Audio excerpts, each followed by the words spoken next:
Nous parlerons de la dichotomie du clergé et du laïc. Je fais confiance au Seigneur qu'il m'accordera de m'exprimer afin que je puisse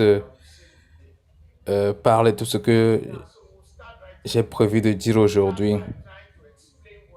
Nous allons commencer tout de suite. Nous commencerons par essayer d'expliquer ce que cette déclaration signifie. Parce que ce que j'ai dit là, le titre, c'est trop lourd. On va essayer de commencer par décomposer le titre pour qu'on soit sur la même longueur d'onde. Alors, regardons quelques définitions maintenant. Que signifie le mot clergé? Qu'est-ce que cela signifie? Parce que si nous ne comprenons pas le sujet, quoi que nous disons aujourd'hui, nous le dirons simplement et ça ne dira pas grand-chose. C'est un groupe de personnes ordonnées. Un groupe de personnes ordonnées pour exercer une fonction pastorale ou sacerdotale chez un chrétien. Donc, quand nous disons le clergé, ce n'est pas seulement une personne, c'est un groupe de personnes, un corps de personnes ordonnées spécialement pour remplir soit une fonction pastorale, soit une fonction sacerdotale dans une église. C'est donc ce qu'on appelle le clergé. Maintenant, regardons un peu l'origine du mot. Le mot clergé vient du mot anglais clergy, qui à son tour vient du vieux mot français clergé, qui signifie homme instruit. Et ce mot français vient du mot latin clericus. Clericus, qui signifie ordonné pour un service religieux. Maintenant, l'idée du clergé vient du grec, de la société grecque antique, où vous avez les instruits qui sont les philosophes, puis la masse qui n'est pas instruite. Donc le petit groupe est instruit, des gens qui... Et en ce moment, l'école n'était pas universellement accessible à tout le monde. Donc on avait les philosophes et leurs étudiants, et puis les familles des rois et des nobles avec leurs enfants, ils peuvent se permettre de payer les frais à des précepteurs, des professeurs pour les enseigner. Donc ces gens sont privilégiés, ils sont instruits. Maintenant, la majorité du peuple de la société à cette époque n'était pas généralement instruite. Donc vous avez les instruits et la populace et la masse. Donc il y a cette opposition qui est entrée dans l'Église, cette idée qui est entrée dans l'Église, comme nous le verrons au fur et à mesure au cours de notre voyage. Donc ce n'était pas ainsi dès le début. Donc nous voyons que cette idée a été importée du monde, de la société pour le monde, de la société pour l'Église. Donc vous avez maintenant le clergé qui est supposé instruire et comprendre les choses de Dieu, pendant que les membres de l'Église, la masse, n'est pas supposée comprendre. Ils sont supposés suivre ce que dit le clergé. Maintenant, c'est de là que vient l'idée. À partir de maintenant, évoluons. Vous allez voir qui est l'homme du clergé. L'homme du clergé, un homme appartenant au clergé. Cela signifie le membre du corps pastoral ou le prêtre appartenant au corps pastoral. Et maintenant, quand nous disons laïc, c'est les fidèles, la populace, tous ceux qui sont séparés du clergé, qui ne sont pas du clergé. Donc, comme nous l'avons dit, que le mot vient de la Grèce antique, c'est la populace. Donc, à cette époque, laissez-moi aller plus loin. À cette époque, les instruits contrôlent la masse.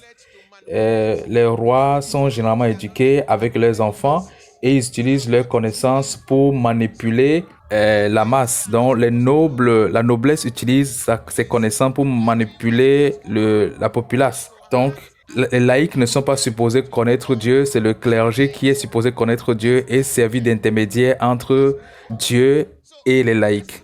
Donc, le mot laïc vient du mot grec laikos, qui signifie le peuple, qui vient de Laos, qui veut dire le peuple. Idéalement, Quand nous disons laïque, nous voulons dire la masse, la populace. Donc nous avons maintenant le clergé et la masse de l'Église, qui est l'Église, c'est-à-dire les fidèles. Donc c'est ça les laïcs. Donc quand nous disons maintenant dichotomie, nous disons une division, un contraste entre deux choses qui sont représentées comme étant opposées, complètement différents.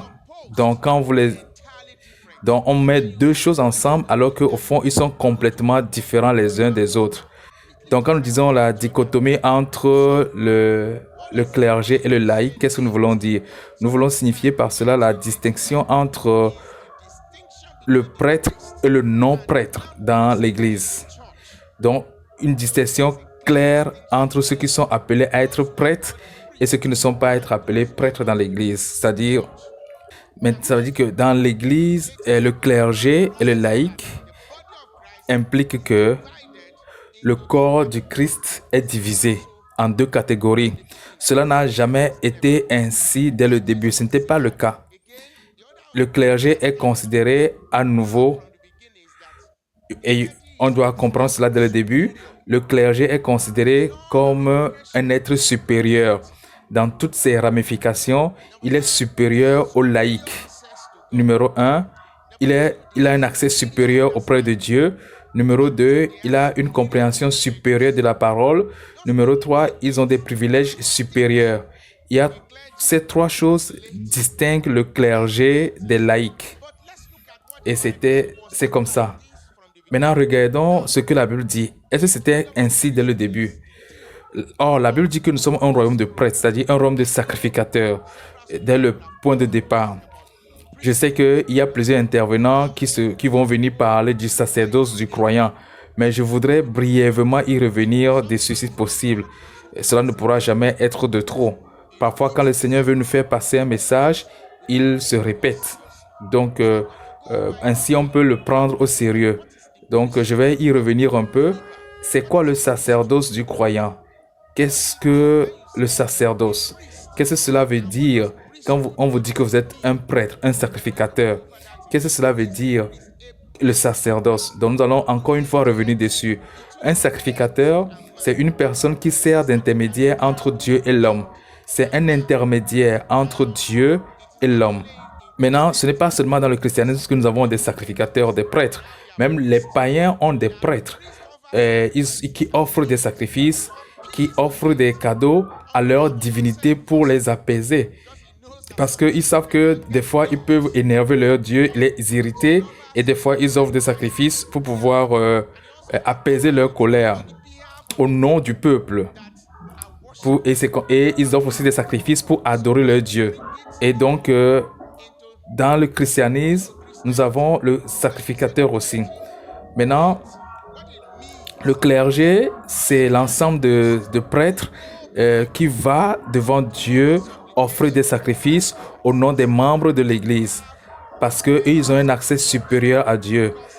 Je veux dire qu'ils ont un accès supérieur auprès de Dieu plus que les autres membres de l'Église. Maintenant, regardons comment cela se trouve dans le judaïsme. Dans l'Ancien Testament, nous voyons qu'avant que la loi de Moïse ne soit donnée, il n'y avait aucun moyen pour les gens, il n'y avait pas de religion organisée par laquelle les gens adoraient Dieu. Maintenant, il y avait des individus qui adoraient Dieu d'eux-mêmes. Il y avait d'autres individus aussi qui adoraient d'autres dieux. Maintenant, dans chaque société à cette époque avait son prêtre ou son sacrificateur, d'accord? Ils auront un prêtre pour ce Dieu, un prêtre pour ce Dieu, un prêtre pour plusieurs dieux. Maintenant, ceux qui veulent servir Dieu à cette époque, maintenant nous voyons l'exemple de quelques-uns. Nous pourrions voir Balaam le prophète. Et maintenant, la loi de Moïse n'avait pas encore été donnée, mais il était un prophète de Dieu. Cela veut dire que Balaam servait le vrai Dieu. Nous voyons aussi que Dieu a appelé Abraham. Il a appelé de l'idolâtrie et Abraham a commencé par adorer Dieu. Maintenant, vous voyez que dans ces jours-là, il y avait des sacrificateurs, des prêtres dans chaque société Et même des fois, c'était dans le cadre familial. Il était le prêtre de sa famille, le sacrificateur de sa famille. C'est celui qui offre des sacrifices à Dieu au nom de sa famille. Nous voyons cet exemple avec Job. Et donc, Job était un sacrificateur pour sa famille. Job offrait ce que nous appelons des sacrifices prophylactiques, des sacrifices d'anticipation. Même si les enfants n'avaient pas encore péché, il offre des sacrifices au cas où ils pécheraient contre Dieu. C'était le genre de sacrifice que Job faisait pour ses enfants. Et donc ça aussi, c'est une typologie de Jésus-Christ. Avant la naissance de beaucoup d'entre nous, Jésus a payé le sacrifice pour nos péchés, de sorte que Job faisait ce qui était une figure de ce que Jésus a fait pour nous maintenant. Et maintenant, lorsque la loi de Moïse a été donnée exclusivement aux enfants d'Israël, il y a donc eu des sacrificateurs dans l'Ancien Testament qui étaient établis. L'idée originale de Dieu était que tout Israël serait un royaume de sacrificateurs. Nous le voyons dans Exode chapitre 19, versets 5 à 6, où il dit, maintenant, si vous obéissez à ma voix et si vous gardez mon alliance, vous serez pour moi un bien précieux parmi tous les peuples, car toute la terre est à moi. Et vous serez pour moi un royaume de sacrificateurs et une nation sainte. Ce sont les paroles que tu diras au peuple d'Israël. Donc vous voyez que l'intention d'origine de Dieu est que chaque Israélite était censé être sacrificateur. Mais les enfants d'Israël ont dit à Moïse que nous ne voulons pas toutes ces choses. Nous avons peur de Dieu, euh, à- dont tout ce feu, tout ce tonnerre sur la montagne, ça va nous tuer. Donc maintenant, nous nous considérons indignes de ce que Dieu veut faire de nous. Alors ils ont dit à Moïse, toi, va seulement entendre la voix de Dieu. Et après l'avoir vu, tu l'entends, tu viens nous dire. Et c'est la première idée du clergé. C'est eux-mêmes qui ont dit, nous ne voulons pas être des sacrificateurs. Nous ne voulons pas aller devant Dieu. Nous ne voulons pas nous placer debout devant Dieu. Toi, Moïse, va devant Dieu pour nous. Récupère le message de Dieu et viens nous le dire. Donc, ils ont déjà créé une dichotomie entre eux et Moïse. Non seulement que ils ont continué par se tromper dans le désert, Dieu a décidé, ok, d'accord, laissez-moi les premiers-nés et que les premiers-nés représentent chaque famille. Dieu a décidé de changer d'avis. Il a dit que, mais finalement, Dieu a dit que c'est la famille d'Aaron qui sera les prêtres dans le sacerdoce lévitique, les sacrificateurs. Alors la famille d'Aaron a été choisie en tant que famille de sacrificateurs en Israël. Et Aaron était le seul à avoir le privilège d'entrer dans le lieu très saint où il y avait l'expiation des péchés pour les enfants d'Israël. Et c'est là que l'expiation était faite. Et il n'avait accès à ce lieu qu'une fois par an. Puis nous avons les autres sacrificateurs qui sont ses enfants et de sa famille, de sa tribu. Et de génération en génération, tous les enfants d'Aaron et le premier-né d'Aaron ont continué par gérer la sacrificature, la lignée de Phinées, ainsi de suite. Et nous avons d'autres Lévites qui étaient des serviteurs ou bien des servants qui assistaient les enfants d'Aaron dans le sacerdoce. Et donc, c'était les Lévites qui représentaient les enfants d'Israël en présence de Dieu. Ils offraient des sacrifices à Dieu au nom d'Israël, au nom du peuple d'Israël, afin que tous les péchés commis soient couverts.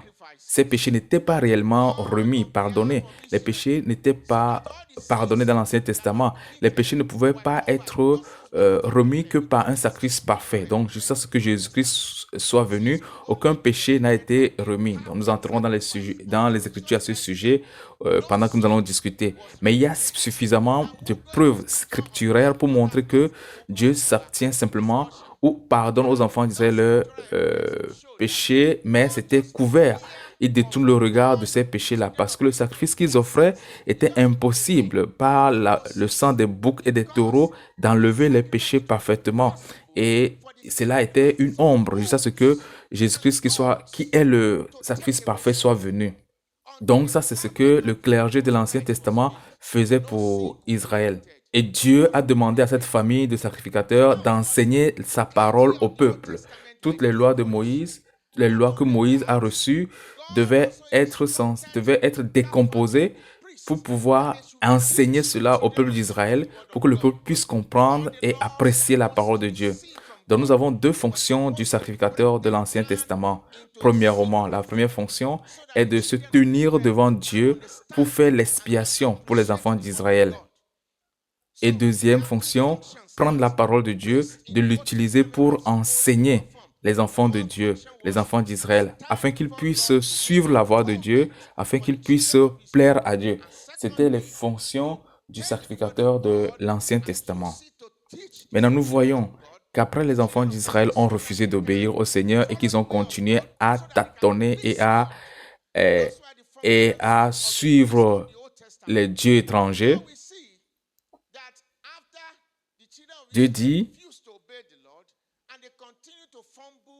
je suis un Dieu jaloux.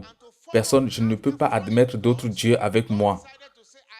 Alors, les enfants d'Israël, eux, ils ne voyaient pas ça comme ça. Ils ont commencé à adorer d'autres dieux et Dieu a dit, je suis fatigué.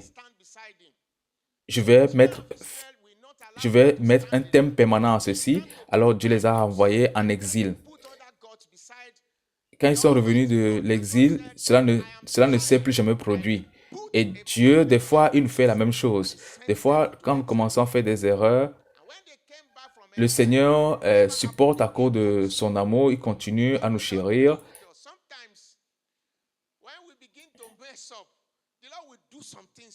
Et après, il nous châtie. La principale façon dont Dieu nous châtie est de nous dire et de nous donner sa parole, de nous donner sa vérité à travers les Écritures et par son Saint-Esprit. Maintenant, si nous continuons à faire des erreurs et que nous ne nous repentons pas, le Seigneur commencera à faire des choses qui nous amèneront de cette désobéissance à un repos permanent, comme il a fait avec les enfants d'Israël. Et ils n'ont plus jamais suivi l'idole après leur retour. Mais nous avons découvert que dans le but de continuer à suivre Dieu, différents groupes ont commencé à apparaître. Et la prédication, non, et la sacrificature a été de nouveau corrompue par la politique. Les sacrificateurs qui étaient censés être les serviteurs de Dieu, les sacrificateurs ont commencé par suivre l'argent. Et ils sont devenus ils ont créé des groupes parmi les sacrificateurs. On a un groupe appelé les Sadducéens. Les Sadducéens, c'était une famille de prêtres de cette époque, à l'époque de Jésus-Christ. Et quelle était leur croyance principale? Les Sadducéens, ils ont rejeté toutes les autres écritures de la loi. Ils ont rejeté toutes les autres écritures de l'Ancien Testament. Et pour eux, la loi n'était pas inspirée de Dieu. Et donc, ça venait de Moïse. Et les Sadducéens disent aussi qu'il n'y a pas de résurrection des morts. Et c'est pour cela qu'ils sont venus voir Jésus en disant que cet homme a épousé une femme et le mari est mort, le frère a épousé, après l'autre il est mort, ainsi de suite.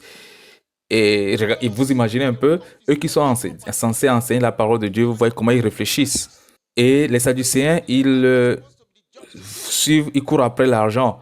Donc, ils vont confisquer l'argent des veuves, ils vont confisquer des propriétés. Et c'est eux qui étaient censés être des juges du peuple. Mais ils menaient une vie corrompue. C'est eux qui perpétraient l'injustice, la corruption de la société. Beaucoup d'entre eux ont commencé par former une alliance avec les Romains et dans le maître colon pour escroquer les gens. C'est ce qui s'était passé. Un autre groupe des sacrificateurs, c'est les pharisiens. Les pharisiens étaient de ce groupe-là qui disent qu'on doit obéir à la loi. Et donc, avant que vous le sachiez, ils ont commencé par créer leur propre tradition pour contourner la loi de Dieu. Par exemple, Jésus-Christ a dit qu'on vous a dit d'honorer votre père et votre mère afin que vous puissiez vivre longtemps sur la terre que je vous ai donnée. Mais vous, les pharisiens, vous avez inventé votre propre loi. Vous dites que quelque chose que vous devez donner à vos parents. Si vous avez donné ça à Dieu, si vous avez dédié ça à Dieu, cela veut dire que c'est corban, cela veut dire que vous avez déjà honoré vos parents. Ça se passe aussi aujourd'hui, ça se produit aujourd'hui. Il y a certains ministres de Dieu, certains pasteurs qui enseignent en fait à leurs membres à déshonorer à leurs parents et à apporter toutes leurs affaires, leurs biens, leur argent à l'église.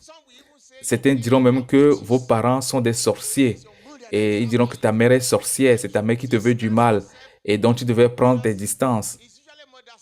Et généralement, je ne sais pas pourquoi, généralement, ils parlent souvent des mères. Généralement, ce sont des mères dont ils parlent. Et les pères sont en sécurité d'une manière. Ils disent que c'est ta mère qui est après toi, c'est ta mère qui te veut du mal. Donc, c'est exactement ce que les pharisiens faisaient à cette époque. Donc, on le fait aujourd'hui. Ils disent, apporte tes affaires à l'église, apporte tes finances à l'église. Vous n'avez pas besoin de prendre soin de vos parents, de vous souvenir d'eux. Et parce que vous avez un père spirituel. Donc, ils ont remplacé vos parents par eux-mêmes. Ils sont devenus des parents pour vous. Ils disent qu'ils sont vos pères. D'accord? Et puis, nous avons les scribes. Les scribes, ils sont devenus des enseignants en Israël. Et ces deux groupes de personnes sont devenus des enseignants à Israël parce que la sacrificature, le sacerdoce a été corrompu. Donc, ces deux groupes de personnes étaient ceux qui suivaient la majorité des enfants et qui enseignaient. C'est pourquoi lorsque vous lisez le Nouveau Testament, en particulier les quatre évangiles, vous lirez toujours les scribes et les pharisiens, les scribes et les pharisiens, les scribes et les pharisiens, parce que à cette époque, c'est eux qui ont pris la position du sacerdoce. Ce sont eux qui enseignaient la masse des enfants d'Israël. Ils étaient le clergé et c'est pourquoi Jésus a dit malheur à vous, scribes et pharisiens, parce que vous gardez la clé de la connaissance, mais vous-même, vous ne pouvez pas entrer dans le royaume des cieux et vous empêchez les enfants d'Israël d'entrer. C'était l'agonie dans le cœur de Jésus. Parce qu'à cette époque, ils sont devenus le clergé. Et donc, quoi qu'ils disent, les gens les suivaient. En fait, le Seigneur Jésus a dit qu'ils sont assis dans la chair de Moïse, à la place de Moïse. On voit à quel point ils sont devenus puissants. Nous voyons donc que l'être humain a toujours eu tendance de se défaire du modèle de Dieu, de sorte que nous disons que construire selon le modèle est un sujet important que nous devons considérer et que ce modèle est l'instruction divine dans l'Écriture. Nous voyons donc que dans l'Ancien Testament, ils ont dévié le sacerdoce, ils ont dévié l'instruction divine, ils ont été corrompus et ne faisaient pas ce que Dieu leur avait dit à travers Moïse. Et un autre groupe qui n'était même pas appelé à enseigner les Israélites s'est levé pour occuper leur position. Et ce groupe était également corrompu. Ils ont juste prêté attention à l'extérieur de la sainteté. Et nous avons des églises aujourd'hui qui sont aussi comme ça. Ils sont comme les pharisiens qui ne prêtent attention qu'à la sainteté extérieure, à la corruption. Même s'ils prêchent la sainteté, il y a encore l'orgueil de la vie qui se cache dans leur cœur. Et c'est ça l'intérieur. La corruption intérieure est laissée dans l'église. Mais on te dit, tu ne dois pas t'habiller comme ça. Je ne dis pas que les gens devaient s'habiller de manière indécente. Non. Un enfant de Dieu devrait savoir que tu ne devrais pas t'habiller indécemment. Tu dois t'habiller décemment. Si tu t'habilles décemment, ça veut dire que ton cœur aussi est propre. Mais si tu t'habilles indécemment, ton cœur est corrompu. C'est ça. Tu ne feras pas ceci, tu ne feras pas cela. C'est ce qu'ils disent. Mais la corruption, l'orgueil de la vie, ils n'ont pas traité cela à l'intérieur. Cela se manifeste toujours. Donc, c'est ce que nous voyons dans le groupe appelé les pharisiens et les scribes, qui ont remplacé le clergé de l'Ancien Testament du temps de Christ. Maintenant, c'est quoi la sacrificature, la prêtrise dans le Nouveau Testament? Nous voyons Jésus comme le grand sacrificateur, le grand prêtre. Nous voyons Jésus comme le souverain sacrificateur qui s'est offert pour nous. Nous voyons Jésus comme le souverain sacrificateur dans Hébreux chapitre 4, versets 14 à 16. Donc nous voyons Jésus, puisque nous avons un souverain sacrificateur qui a traversé les cieux, Jésus le Fils de Dieu. Alors retenons fermement notre foi, notre confession, car nous n'avons pas de souverain sacrificateur qui est incapable de sympathiser avec nos faiblesses. Et la version King James dit nos infirmités. Mais c'est lui qui, à tous égards, a été tenté comme nous le sommes, sans commettre de péché.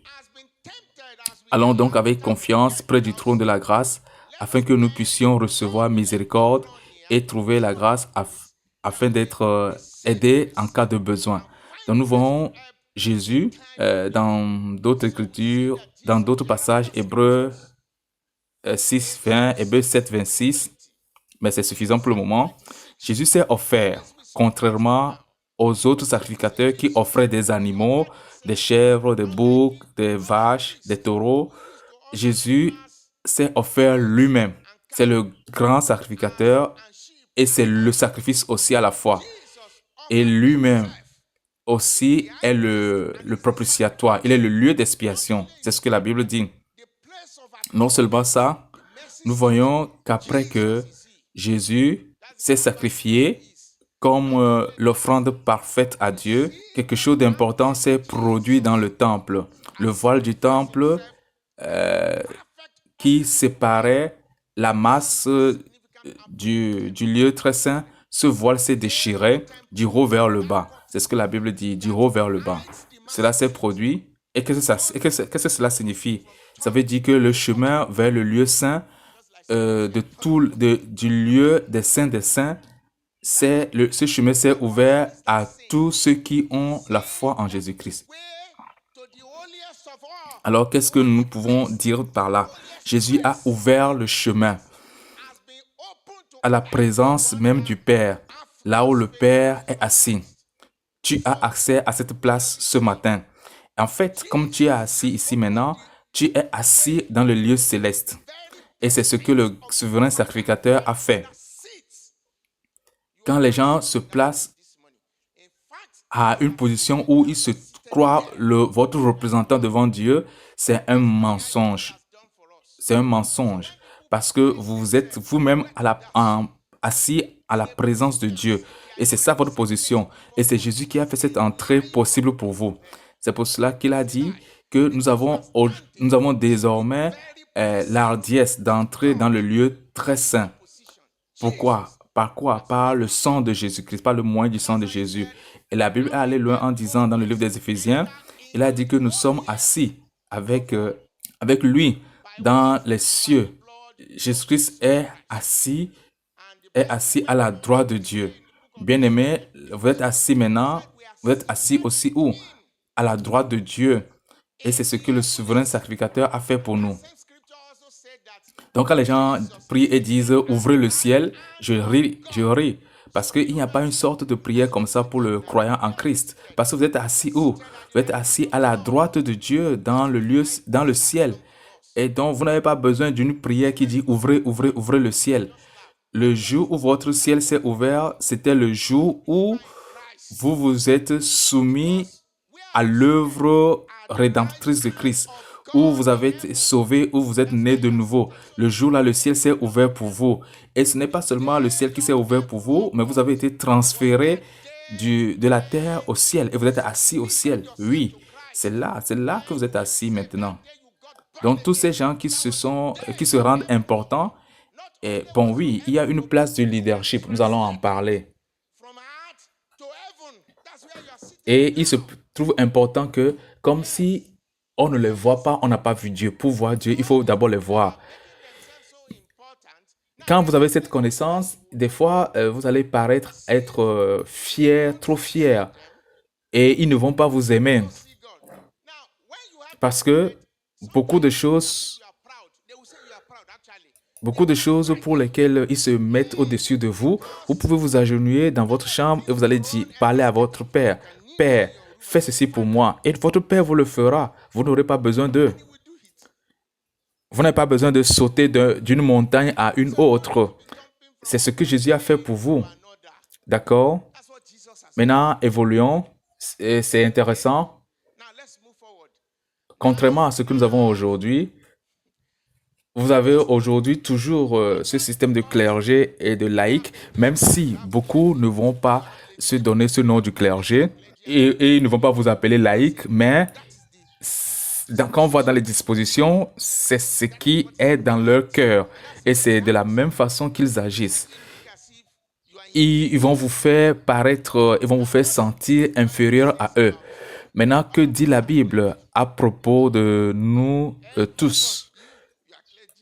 Nous tous qui sommes membres du clergé, nous tous, j'ai dit oui, chacun de nous, vous êtes membre du clergé, vous êtes un sacrificateur. Qu'est-ce que la Bible dit par rapport à nous tous? Regardons 1 Pierre chapitre 2 verset 5. Il a dit, vous-même, regardez-vous comme des pierres vivantes, construites comme une maison spirituelle pour être un saint sacerdoce, pour offrir des sacrifices spirituels agréables à Dieu par Jésus-Christ.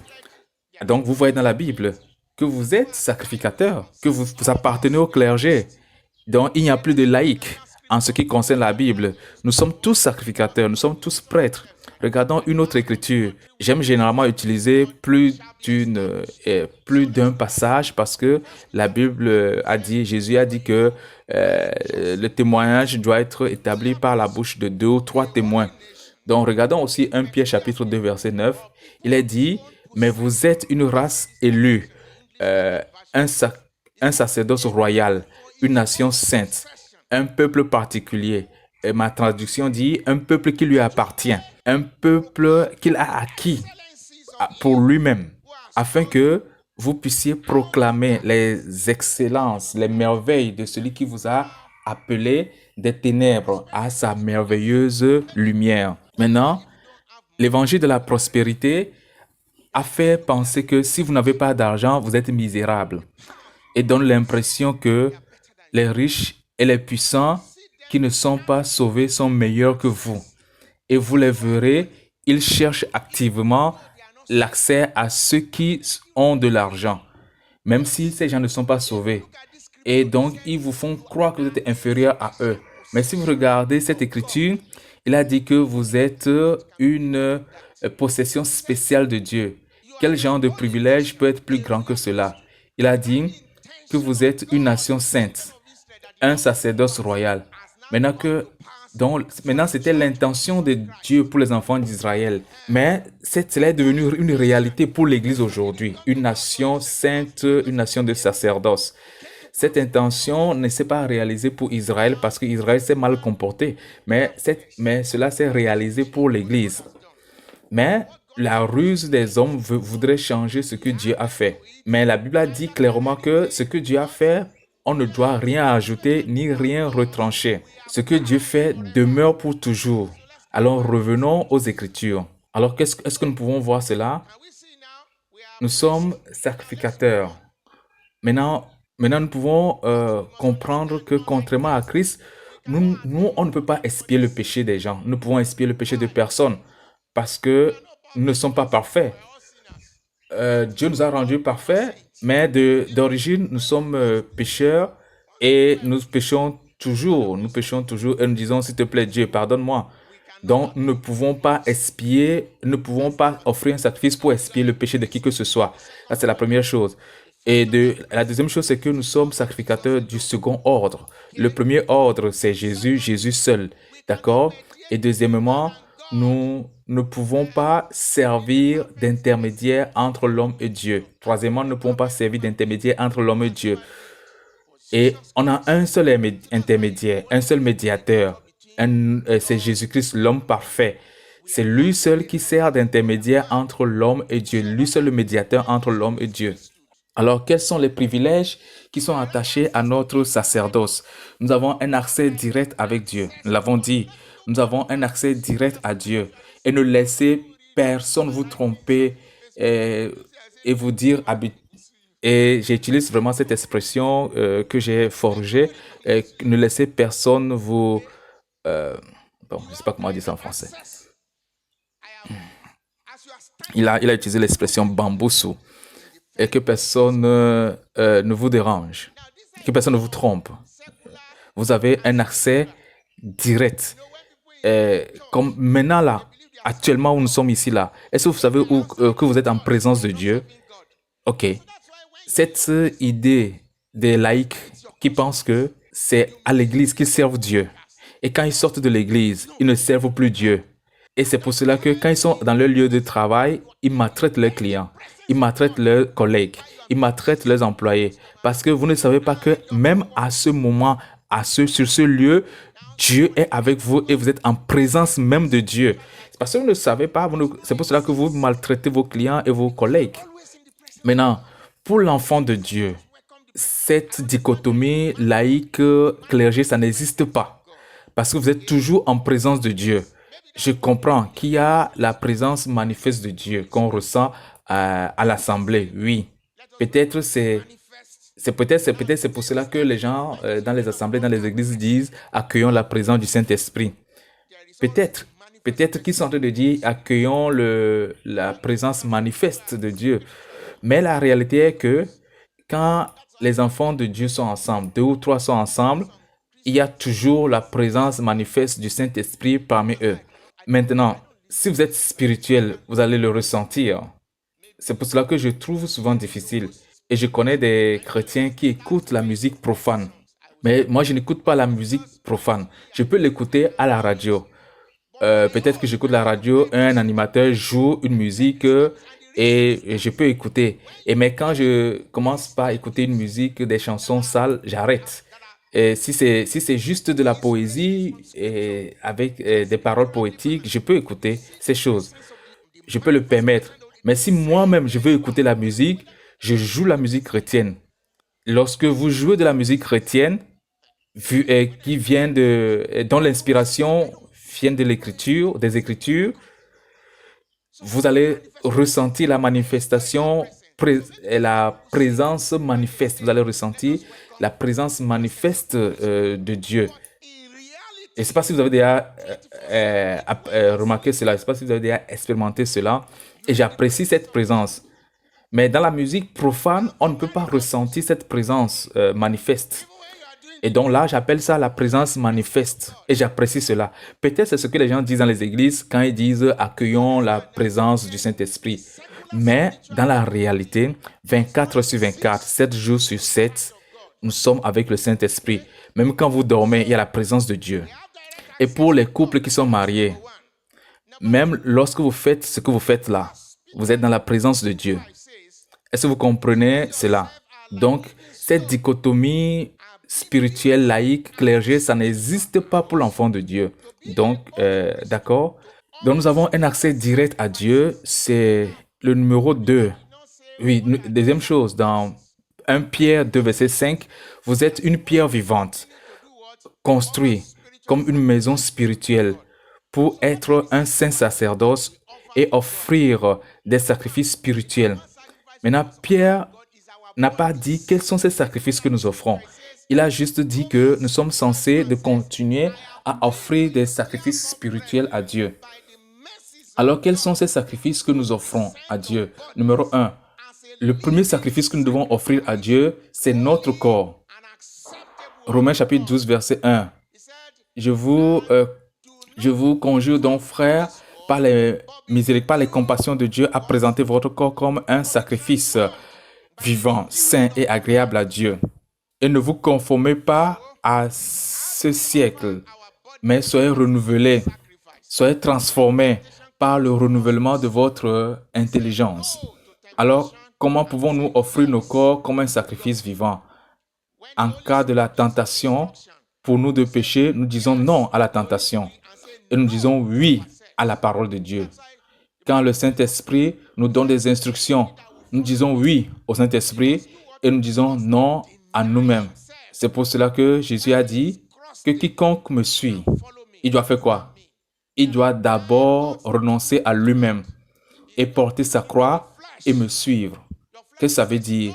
Qu'il y a des moments où Dieu demande, où la demande de Dieu plutôt n'est pas agréable à notre chair. Et Dieu dira, fais-le. Et notre chair dit non. Alors qu'est-ce que tu fais en ce moment? Tu renonces à toi-même et tu dis oui à l'Esprit de Dieu. Paul dans Galates dit que nous devrions marcher selon l'Esprit. D'accord? Afin que nous ne fassions pas ce que la chair veut. Il a dit quoi? les désirs de l'esprit sont contre les désirs de la chair. Et les désirs de la chair aussi sont contre les désirs de l'esprit. Et les deux sont contraires afin que vous ne puissiez pas faire les choses que vous vouliez faire. C'est pourquoi tous ceux qui disent qu'ils sont sanctifiés, ils disent qu'ils ont la sanctification instantanée qui a enlevé la racine de la chair et qu'ils ne pêchent plus. Ceux qui disent ça, c'est faux. Ce n'est pas conforme aux Écritures. Vous verrez vous-même qu'il y a toujours une lutte, une opposition dans votre cœur entre la chair et l'esprit. La chair va dire fais ceci, pendant que l'esprit dira à l'intérieur de vous, mon fils, non, non, non, non, non, non, ne le fais pas. Est-ce qu'il y a quelqu'un ici qui n'a pas cette lutte en lui? Est-ce qu'il y a quelqu'un ici qui a cette lutte? Oui. C'est ainsi,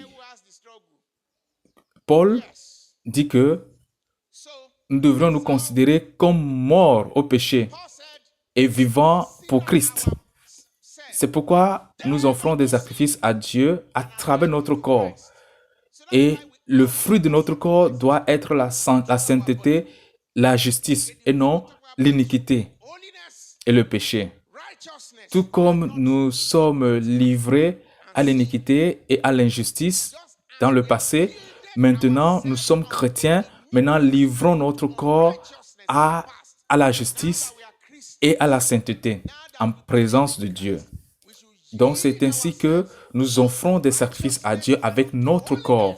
Une autre façon d'offrir des sacrifices à Dieu avec notre corps, c'est le renouvellement de notre esprit. C'est quoi le renouvellement de notre esprit dont Paul parle, de notre intelligence dont Paul parle? Nous avons des traditions, des conventions du monde. Maintenant que nous naissons de nouveau, nous devons utiliser les Écritures pour détrôner ces conventions et ces traditions, ces normes du monde. Par exemple, pour les personnes mariées, dans le pays Yoruba, votre famille est plus importante que votre femme. Et donc, quand vous mourrez, la famille vient et vient déposséder la femme des biens du mari. Même s'il y a des enfants qui n'ont même pas encore fini les études, la famille va venir, ils vont dire, ça c'est mon frère. Ils vont récupérer tout, et la femme sera dépossédée. Mais ça, ce n'est pas scripturaire, parce que la Bible dit quoi? Les deux deviendront une seule chair. Et vous devez donc rompre cette tradition. Si vous ne rompez pas cette mentalité, vous ne pourrez jamais faire un avec votre femme. Cela ne veut pas dire que vous n'allez pas aider les membres de votre famille ou que vous allez couper les ponts avec eux. Mais non, ce n'est pas ce que ça veut dire.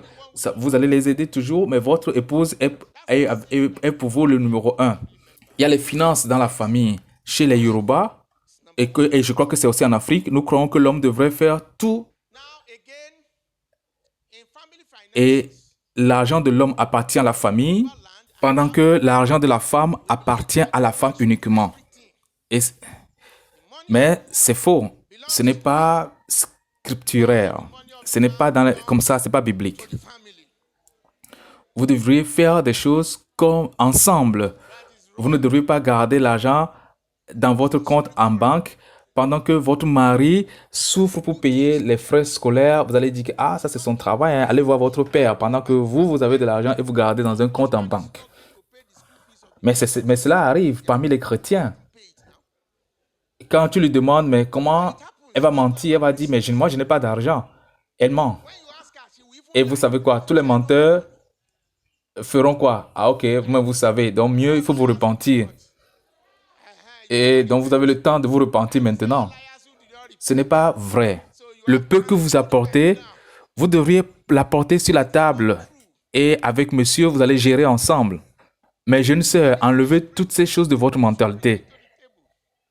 La parole nous dit que, laissez-moi vous dire ce que l'Esprit a mis dans mon cœur.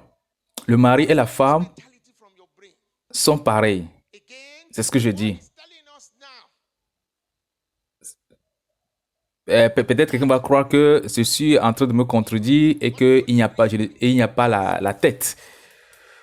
C'est pas ce que je dis. Je dis plutôt que d'autres doivent se soumettre.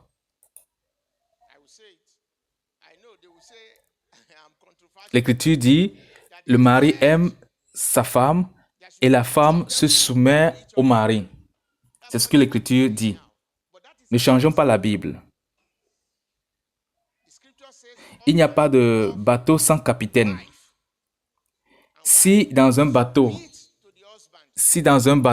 il n'y a pas de capitaine, le bateau va chavirer. Et il y a beaucoup de familles qui chavirent parce qu'il n'y a pas de capitaine. Il faut un capitaine dans chaque bateau. Et ça, c'est ce que les Écritures disent et c'est ce qu'on doit appliquer. Maintenant, il faut un capitaine aimant. Un capitaine qui va considérer sa femme comme sa propre chair. C'est ce que le Saint-Esprit met dans mon cœur. Donc, j'ai senti que je dois dire cela et je ne voulais pas laisser ça tomber. Parce que c'est important de mettre l'accent sur le capitaine dans le bateau et un capitaine aimant pour que le navire ne chavire pas. Et maintenant, les jeunes sœurs, enlevez de votre esprit la tradition. Et puis, vous les jeunes hommes, j'ai dit un capitaine aimant. Je n'ai pas dit un capitaine dictateur. Je n'ai pas dit un capitaine dictateur. Ce n'est pas ce que les Écritures ont dit. En fait, ce capitaine, la Bible dit que il doit donner sa vie pour sa femme. Quand nous comprenons ce rôle, une femme n'essayera pas de diriger la famille. Parce que la Bible n'a jamais dit que la femme devrait donner sa vie pour son mari ou une vie pour son mari. C'est le mari qui est comme Jésus qui donne sa vie pour sa femme. Alors pourquoi veux-tu assumer une responsabilité que Dieu n'a pas donnée, sœur? Cette responsabilité est encore plus puissante et elle est encore plus exigeante que... donc ne change pas la responsabilité que le Seigneur t'a donnée. Évoluons. Il peut arriver que je fasse une digression pendant que je suis en train d'enseigner, mais je crois que le Saint-Esprit nous amène aussi dans ces parties-là. Alors, nous soumettons notre corps à Dieu et dans le renouvellement de notre intelligence, dans toutes ces forteresses et castes que le monde a construites dans notre esprit, nous devons utiliser la parole de Dieu pour les détruire. Et j'ai déjà abordé certaines parmi eux. Donc, la parole construit notre intelligence, construit notre esprit. Et donc, nous devons aborder tout à travers la parole de Dieu qui est une arme spirituelle pour détrôner les forteresses du monde et établir seulement le trône de Christ. Et c'est l'une des façons dont nous offrons des sacrifices à Dieu. Un autre sacrifice que la Bible dit, c'est donner volontairement l'offrande. Personne ne vous force, personne ne vous contraint. Le Seigneur va travailler dans votre cœur et va vous dire, donne quelque chose. Et des fois, c'est une personne, un frère, une sœur qui va venir vous demander quelque chose. Et si vous n'avez pas, il n'y a pas de problème. Je dis toujours que si Dieu veut que je donne quelque chose à quelqu'un, Dieu me l'aura donné en avance. Donc, si je ne l'ai pas, je ne me sens pas coupable. Cela veut dire que Dieu a préparé une provision pour cette personne quelque part. Maintenant, si la gentillesse voudrait que je donne. Alors, regardons les Écritures. Dans Philippiens 4, 15 à 18, il dit, « Vous, Philippiens, vous savez vous-même qu'au début de l'Évangile, lorsque j'ai quitté la Macédoine, aucune église n'est entrée en contact avec moi pour donner et recevoir, sauf vous seulement. Même à Thessalonique, vous m'avez envoyé une fois de plus pour mes besoins. Non pas que je cherche les dons, mais je recherche le fruit qui augmente en votre faveur. » Au verset 18, Paul dit, « J'ai reçu le paiement intégral. En plus, je suis bien approvisionné ayant reçu d'Épaphrodite le don que vous m'aviez envoyé. » Un sacrifice acceptable, d'une bonne odeur agréable à Dieu. Alors vous voyez, vous donnez aux gens, vous êtes gentil en donnant aux gens. Regardons encore cette parole. Il dit, ne négligez pas de faire le bien et de partager ce que vous avez avec les autres, car de tels sacrifices plaisent à Dieu. Alors nous voyons donc que lorsque nous donnons libéralement, supposons que vous êtes élève ou étudiant, et, et lorsque vous vous mettez debout et vous enseignez quelque chose à vos camarades, vous êtes en train de donner, de donner. Donc, donner, ce n'est pas seulement de l'argent. Quelqu'un peut donner des vêtements. Et quelqu'un a besoin de vêtements, vous lui donnez les vêtements. J'ai cultivé une habitude. Ce n'est pas comme si j'avais tellement de vêtements, mais je ne peux pas utiliser plusieurs vêtements au même moment. Plusieurs fois même, c'est généralement ma femme qui m'achète les vêtements. Et donc, elle dira, tu n'as pas de vêtements, il faut qu'on en achète. Et elle peut acheter, elle me donne parfois. Et des fois, elle part déposer le tissu auprès du couturier et va dire au tailleur, au couturier, il faut coudre cet habit, ce vêtement pour mon époux. Et des fois, je me rends compte qu'il y a certains vêtements que j'ai passé des mois même sans porter. Alors, je les plie, je les mets ensemble, je sors et je donne à quelqu'un. Ce n'est pas nécessairement l'argent. Et donc, le dernier point, il dit, nous offrons continuellement des sacrifices de louange à Dieu. C'est le fruit de nos lèvres, le fruit qui reconnaît la présence, le nom de Dieu. Donc, quand vous chantez des louanges à Dieu, ou lorsque vous louez même Dieu quand vous ne pouvez pas chanter, là où vous ne pouvez pas chanter, vous louez Dieu. Certaines personnes, ils chantent. Et la Bible dit quoi? Lorsque vous chantez, vous louez Dieu, Dieu voit cela comme un parfum, agréable odeur. C'est une offrande spéciale à Dieu. Donc lorsque vous chantez, lorsque vous louez, lorsque vous l'adorez, parfois, bon, nous en reparlerons plus tard. Parfois, quand je prie, je rentre dans l'esprit et je chante dans l'esprit. Et donc, quand les gens disent que vous ne pouvez pas parler en langue, ça, ce n'est pas biblique. Vous pouvez parler en langue, vous pouvez chanter dans l'esprit. Et généralement, c'est l'Esprit Saint qui motive tout cela. Je trouve que je chante dans l'esprit et je ne comprends pas ce que je chante. Ça, c'est une offrande à Dieu. Donc, ça fait partie du sacrifice que nous sommes censés offrir à Dieu. Il y a le ministère universel du sacrificateur. Dans Romains chapitre 12, versets 3 à 8, Paul décrit le ministère auprès du corps du Christ.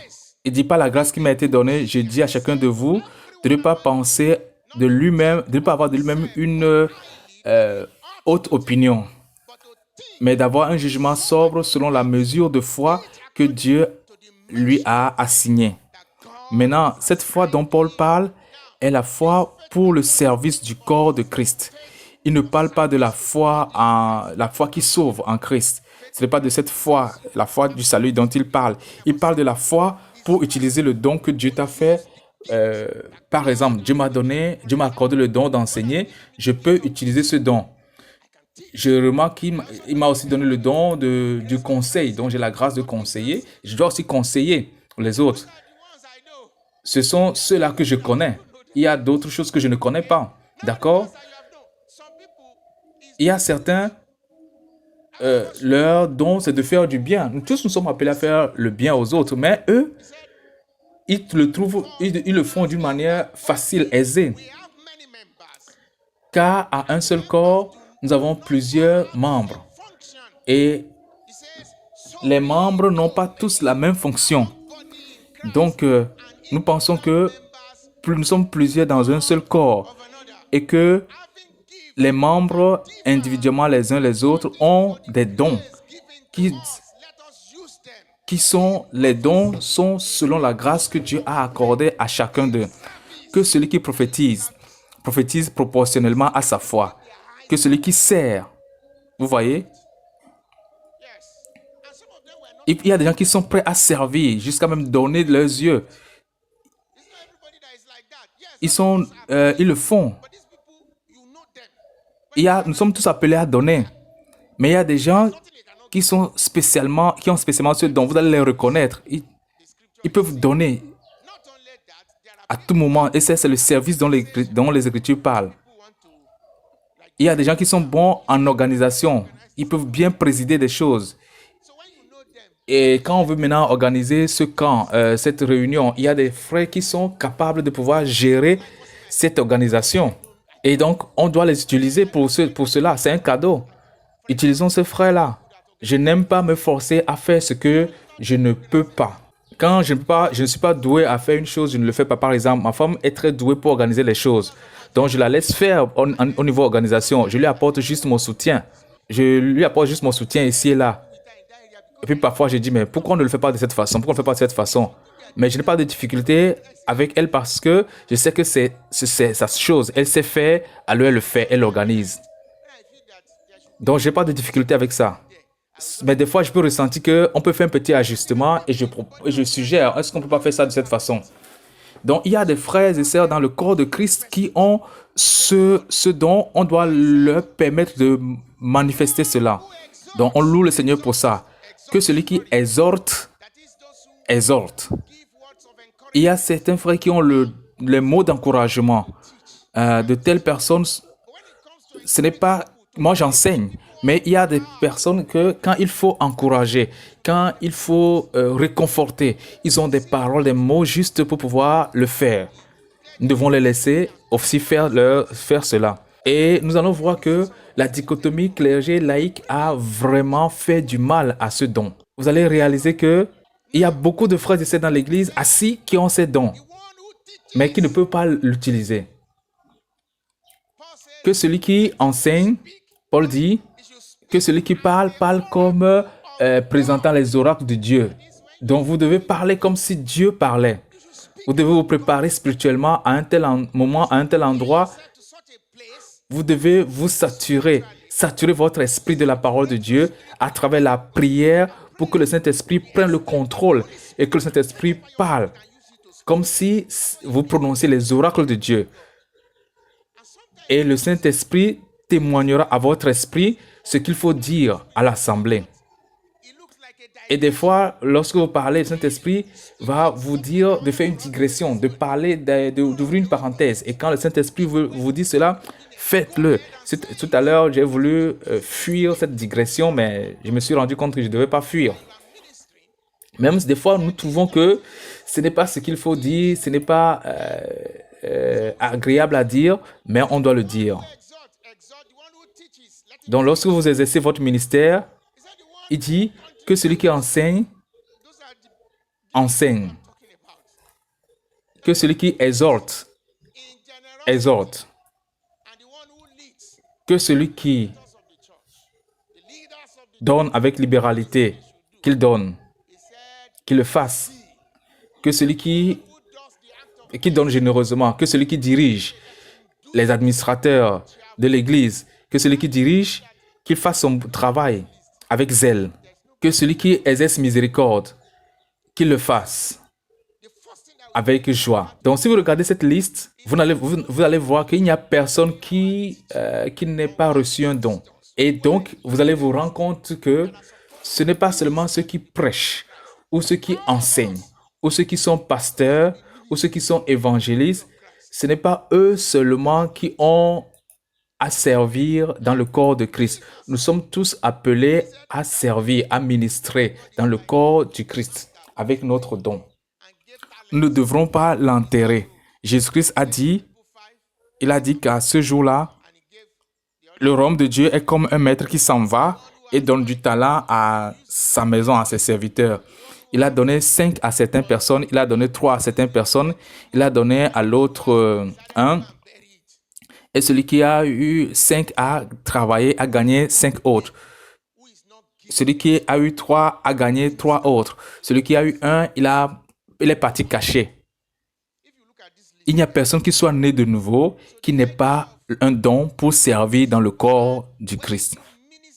Personne. Si vous regardez cette liste, il n'y a personne. Donc l'idée de certaines personnes ce n'est pas seulement ceux qui prêchent, qui enseignent comme moi maintenant, qui sont des gens qui utilisent leurs dons, qui ministrent. Non. Tout le monde a un don, a un ministère à exercer dans le corps de Christ. L'autre privilège, C'est le ministère auprès du monde à travers l'évangélisation. Il a dit d'aller dans le monde entier, de prêcher l'évangile à chaque création ou à toute la création entière. Il a dit que nous devrions y aller. Et ça, c'est l'évangélisation. Et nous avons dit que nous sommes des ambassadeurs de Christ. Nous devons réconcilier le monde avec Dieu. C'est donc une façon pour nous de servir. Et nous sommes tous censés servir Dieu dans ce sens-là. Nous sommes tous censés servir, aller vers le monde. Et nous le faisons aussi à travers notre travail. Tout à l'heure, j'ai dit qu'il n'y a pas vraiment de distinction entre les laïcs et le clergé. Nous sommes censés, dans le monde du travail où nous sommes, de parler de Christ. Vous êtes commerçant, vous parlez à vos clients de Christ. Vous ne leur parlez pas grossièrement. Si vous êtes enseignant, avant d'aller en classe, vous devez prendre du temps pour comprendre le sujet, pour comprendre votre discipline avant d'aller en classe et enseigner aux jeunes enfants. Donc, si vous ne le faites pas, vous ne pouvez pas bien enseigner. Et donc, de la même façon, dans l'église, si vous ne prenez pas du temps pour pouvoir bien comprendre la parole de Dieu, vous n'allez pas bien exercer votre fonction sacerdotale. Parce que, en tant qu'enseignant à l'église, c'est en enseignant les frères que vous êtes en train de faire votre ministère de sacrificateur. Donc, lorsque vous ne vous préparez pas, vous ne comprenez même pas la Bible, vous ne comprenez pas le sujet. Et je me suis rendu compte au cours de mon cursus scolaire qu'il y a certaines disciplines, certaines leçons qui paraissaient difficiles parce que l'enseignant, le professeur n'a pas bien enseigné. Nous avons dit souvent que les mathématiques sont difficiles. Mais moi, je peux dire que certains professeurs de mathématiques ne nous ont pas bien expliqué les maths ou des fois même eux-mêmes n'ont pas bien compris. Beaucoup de gens enseignent la physique et chimie mais ne savent pas. Quand nous étions au lycée, nous avions un professeur de chimie. Il va prendre le Lambert. Qui connaît ce livre? Le livre que nous appelons Lambert. Oui, il y a certains qui connaissent. Il va prendre le livre, il va nous copier le livre. Il va copier le livre, copier le livre au tableau et puis on va lire. Et c'est comme ça qu'il faisait son cours. Et cet homme, je suppose qu'il est chrétien, il est un enfant de Dieu. Et maintenant, s'il est enseignant dans la parole de Dieu, est-ce que ça, c'est vraiment, il est en train de bien exercer son ministère s'il fait comme ça? Donc, revenons aux Écritures. Il dit, serviteurs, juste comme les employés maintenant, obéissez à vos maîtres selon la chair, avec crainte et tremblement dans la simplicité de votre cœur, comme à Christ, non pas sous leurs yeux, comme pour plaire aux hommes, mais comme des serviteurs de Christ. Servez-les avec empressement, comme servant le Seigneur et non des hommes, sachant que chacun, soit esclave, soit libre, recevra du Seigneur selon ce qu'il aura fait de bien. Ce qui veut dire que même dans ce travail séculier dont nous parlons, lorsque vous travaillez, c'est Jésus que vous servez. Et si nous avons cette mentalité que cette personne qui est assise devant moi, c'est Jésus, entre guillemets, oui, je veux dire. Et si vous avez cette mentalité-là, vous allez mieux traiter la personne, vous allez mieux le servir, vous allez mieux lui enseigner ce que vous enseignez. Voyons 1 Timothée chapitre 2, versets 1 à 4 qui parle de la prière d'intercession pour tout le monde, pour le roi. J'exhorte que vous fassiez partout des prières de supplication pour les rois, les autorités, afin que nous puissions mener une vie calme, car cela est bon et acceptable aux yeux de notre Seigneur, qui veut que tout le monde soit sauvé et parvienne à la connaissance de la vérité. Donc, nous avons encore un ministère en tant que sacrificateur, c'est la prière d'intercession. On prie pour les saints, pour les rois, pour les gouverneurs, pour tout le monde. Donc là, c'est toujours votre fonction sacerdotale. Vous parlez au Dieu par rapport aux hommes. Vous louez Dieu pour les hommes. Maintenant, parlons de l'égalité parmi les croyants. Ça, c'est encore un autre privilège. Beaucoup de croyants ne savent pas que nous l'avons. Nous voyons ce passage qui dit que vous ne devez pas vous faire appeler Rabbi, car vous avez un seul maître, et vous êtes tous frères. Et donc, n'appelez personne votre Père sur la terre, car vous avez un seul Père qui est au ciel, et n'appelez personne votre Rabbi ou maître, car vous avez un seul instructeur et maître, le Christ. que le plus grand d'entre vous soit votre serviteur. Donc nous voyons à travers les Écritures que même si nous avons beaucoup de fonctions, des rôles différents dans l'Église et dans le corps de Christ, nous sommes tous égaux en ce qui concerne Dieu. Et Jésus dit que n'appelez personne votre père. J'ai un père, mon géniteur que j'appelle papa, papa. Ce n'est pas de cette filiation dont Jésus parle. Il parle de la relation que les pharisiens ont imposée au peuple en ce moment, comme aujourd'hui nous avons des pères spirituels. Vous appelez quelqu'un père, ça veut dire que c'est de lui que vous êtes issu.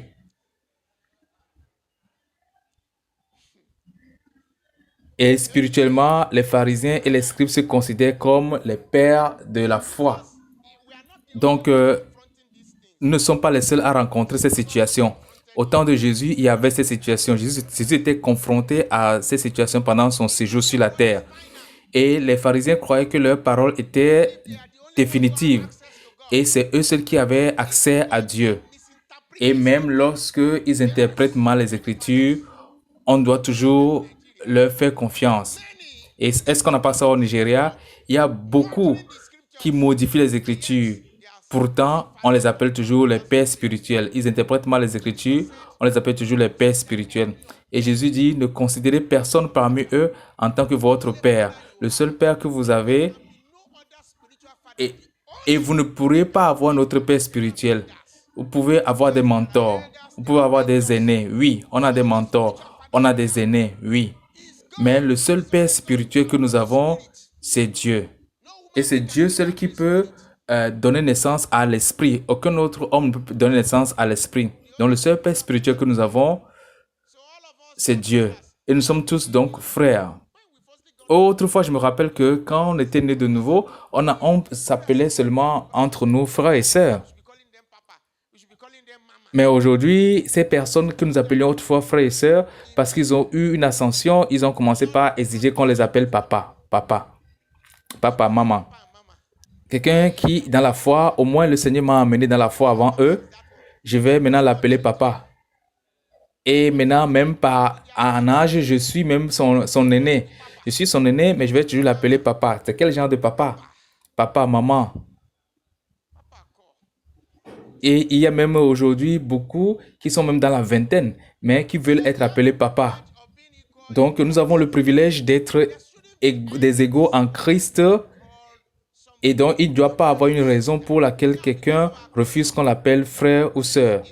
Maintenant, à cause de notre culture, même si quelqu'un est suffisamment fort pour être mon père, je peux l'appeler papa. Je l'appelle papa parce qu'il est assez vieux, il est assez âgé pour être mon père. Et là, je l'appelle papa. Oui.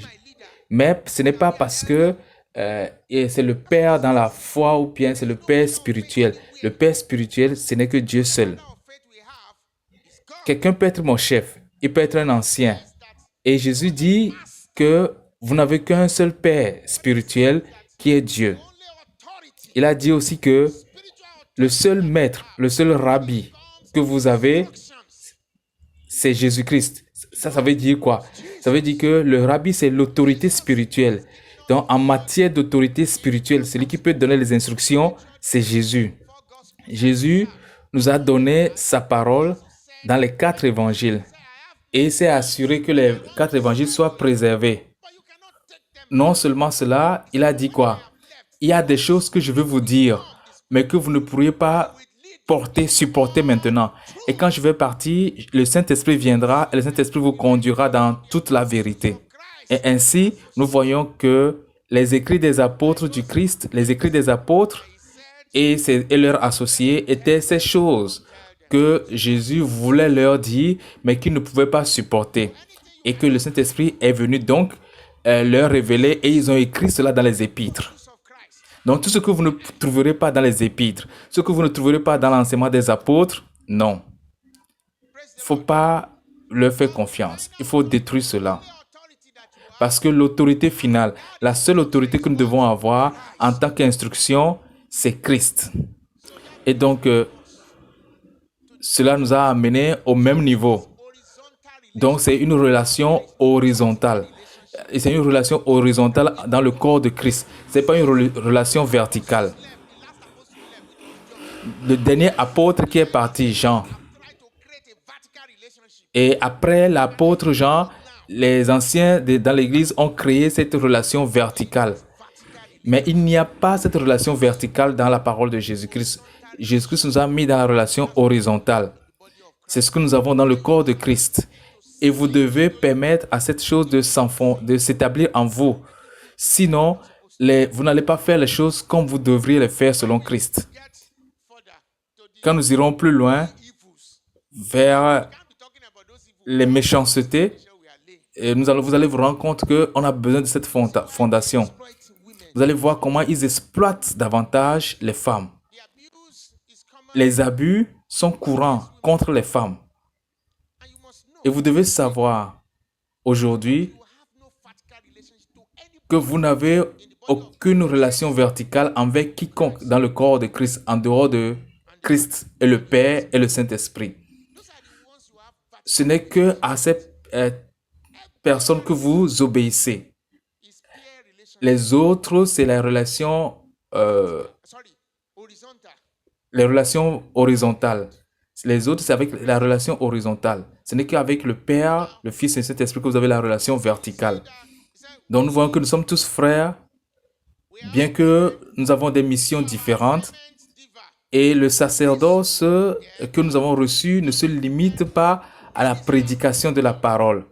Ce n'est pas seulement ceux qui prêchent ou ceux qui enseignent, qui sont des sacrificateurs.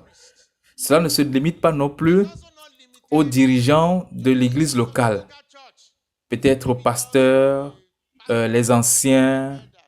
Le sacerdoce ne se limite pas à eux. Donc nous devons comprendre cela. Nous devons comprendre cela.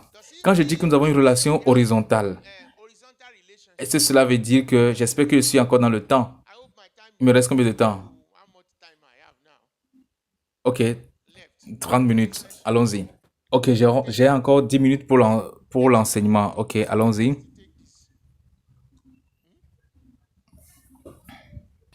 En me disant que nous avons une relation horizontale entre les frères et sœurs, est-ce que ça veut dire qu'il n'y a pas de leadership? Il n'y a pas de structure qui dirige l'Église? Certaines personnes disent que non, tout le monde est pareil, donc on ne doit pas avoir de leadership. Mais vous savez, là où il n'y a pas de direction, là où il n'y a pas de capitaine, la barque va chavirer, va couler. Ce mouvement, je crains pour ce mouvement qui n'a pas de leader.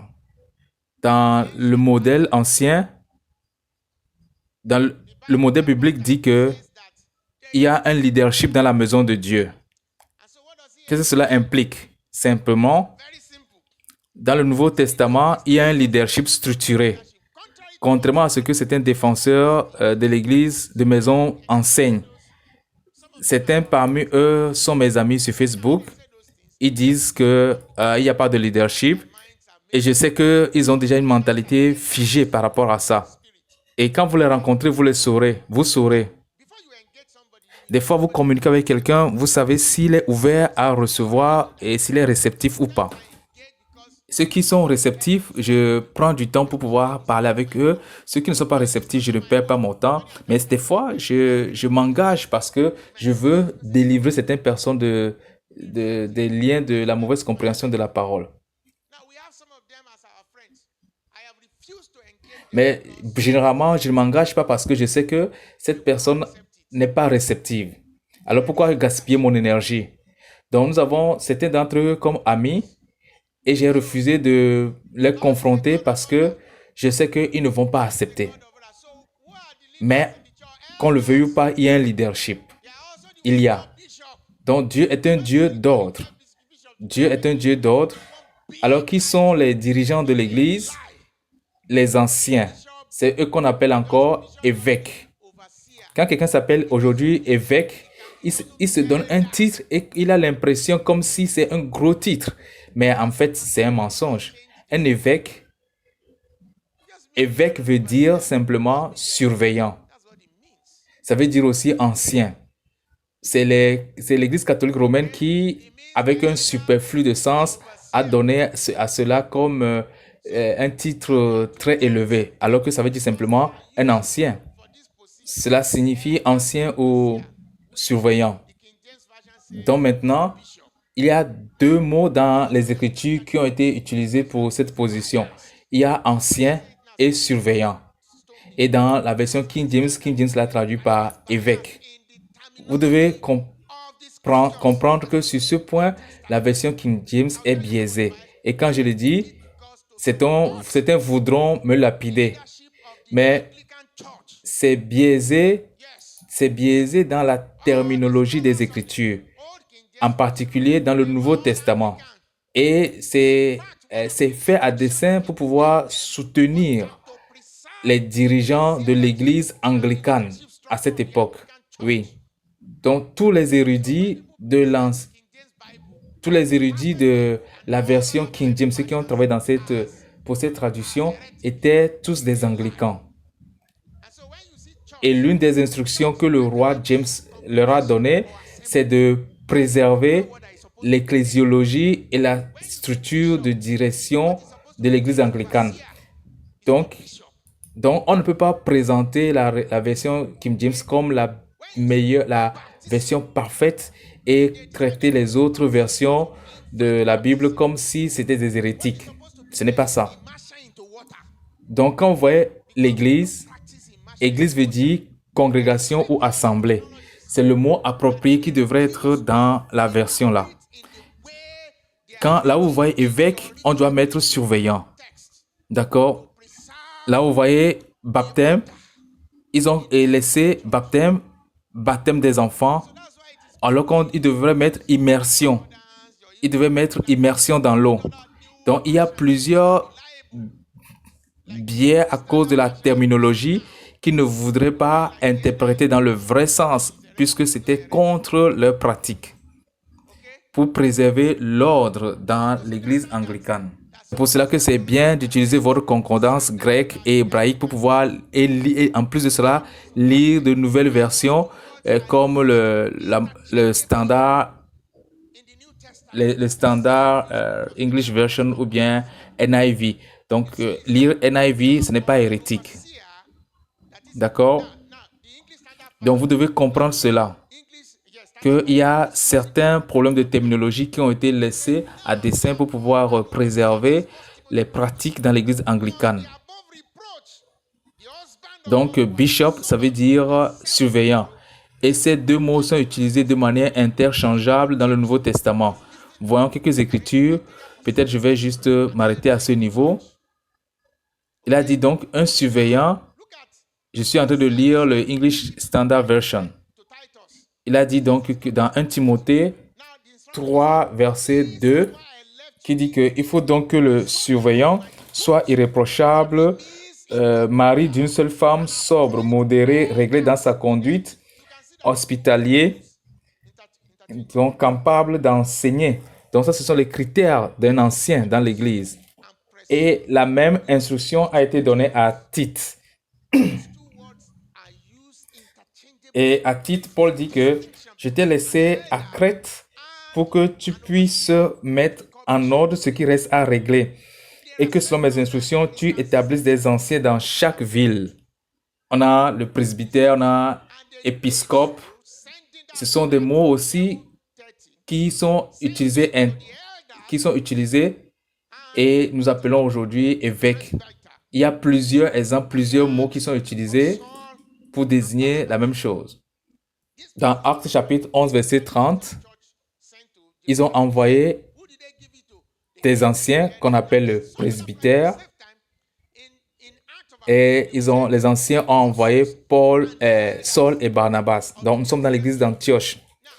Dans Actes des apôtres, on voit à certains endroits les apôtres et les anciens.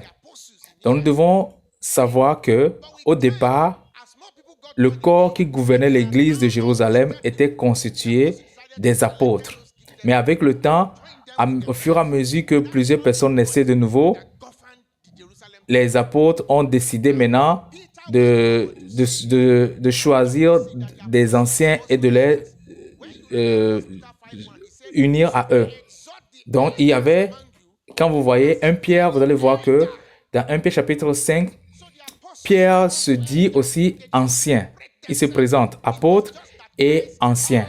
Donc, les apôtres étaient aussi anciens. Les apôtres ne se sont pas séparés des anciens, ils sont juste apôtres parce que Christ les a choisis. Quand il s'agit de gouverner le corps de Christ à cette époque, même les non-apôtres qui ont été sélectionnés pour faire partie du corps des anciens, eux tous étaient appelés anciens, y compris Pierre.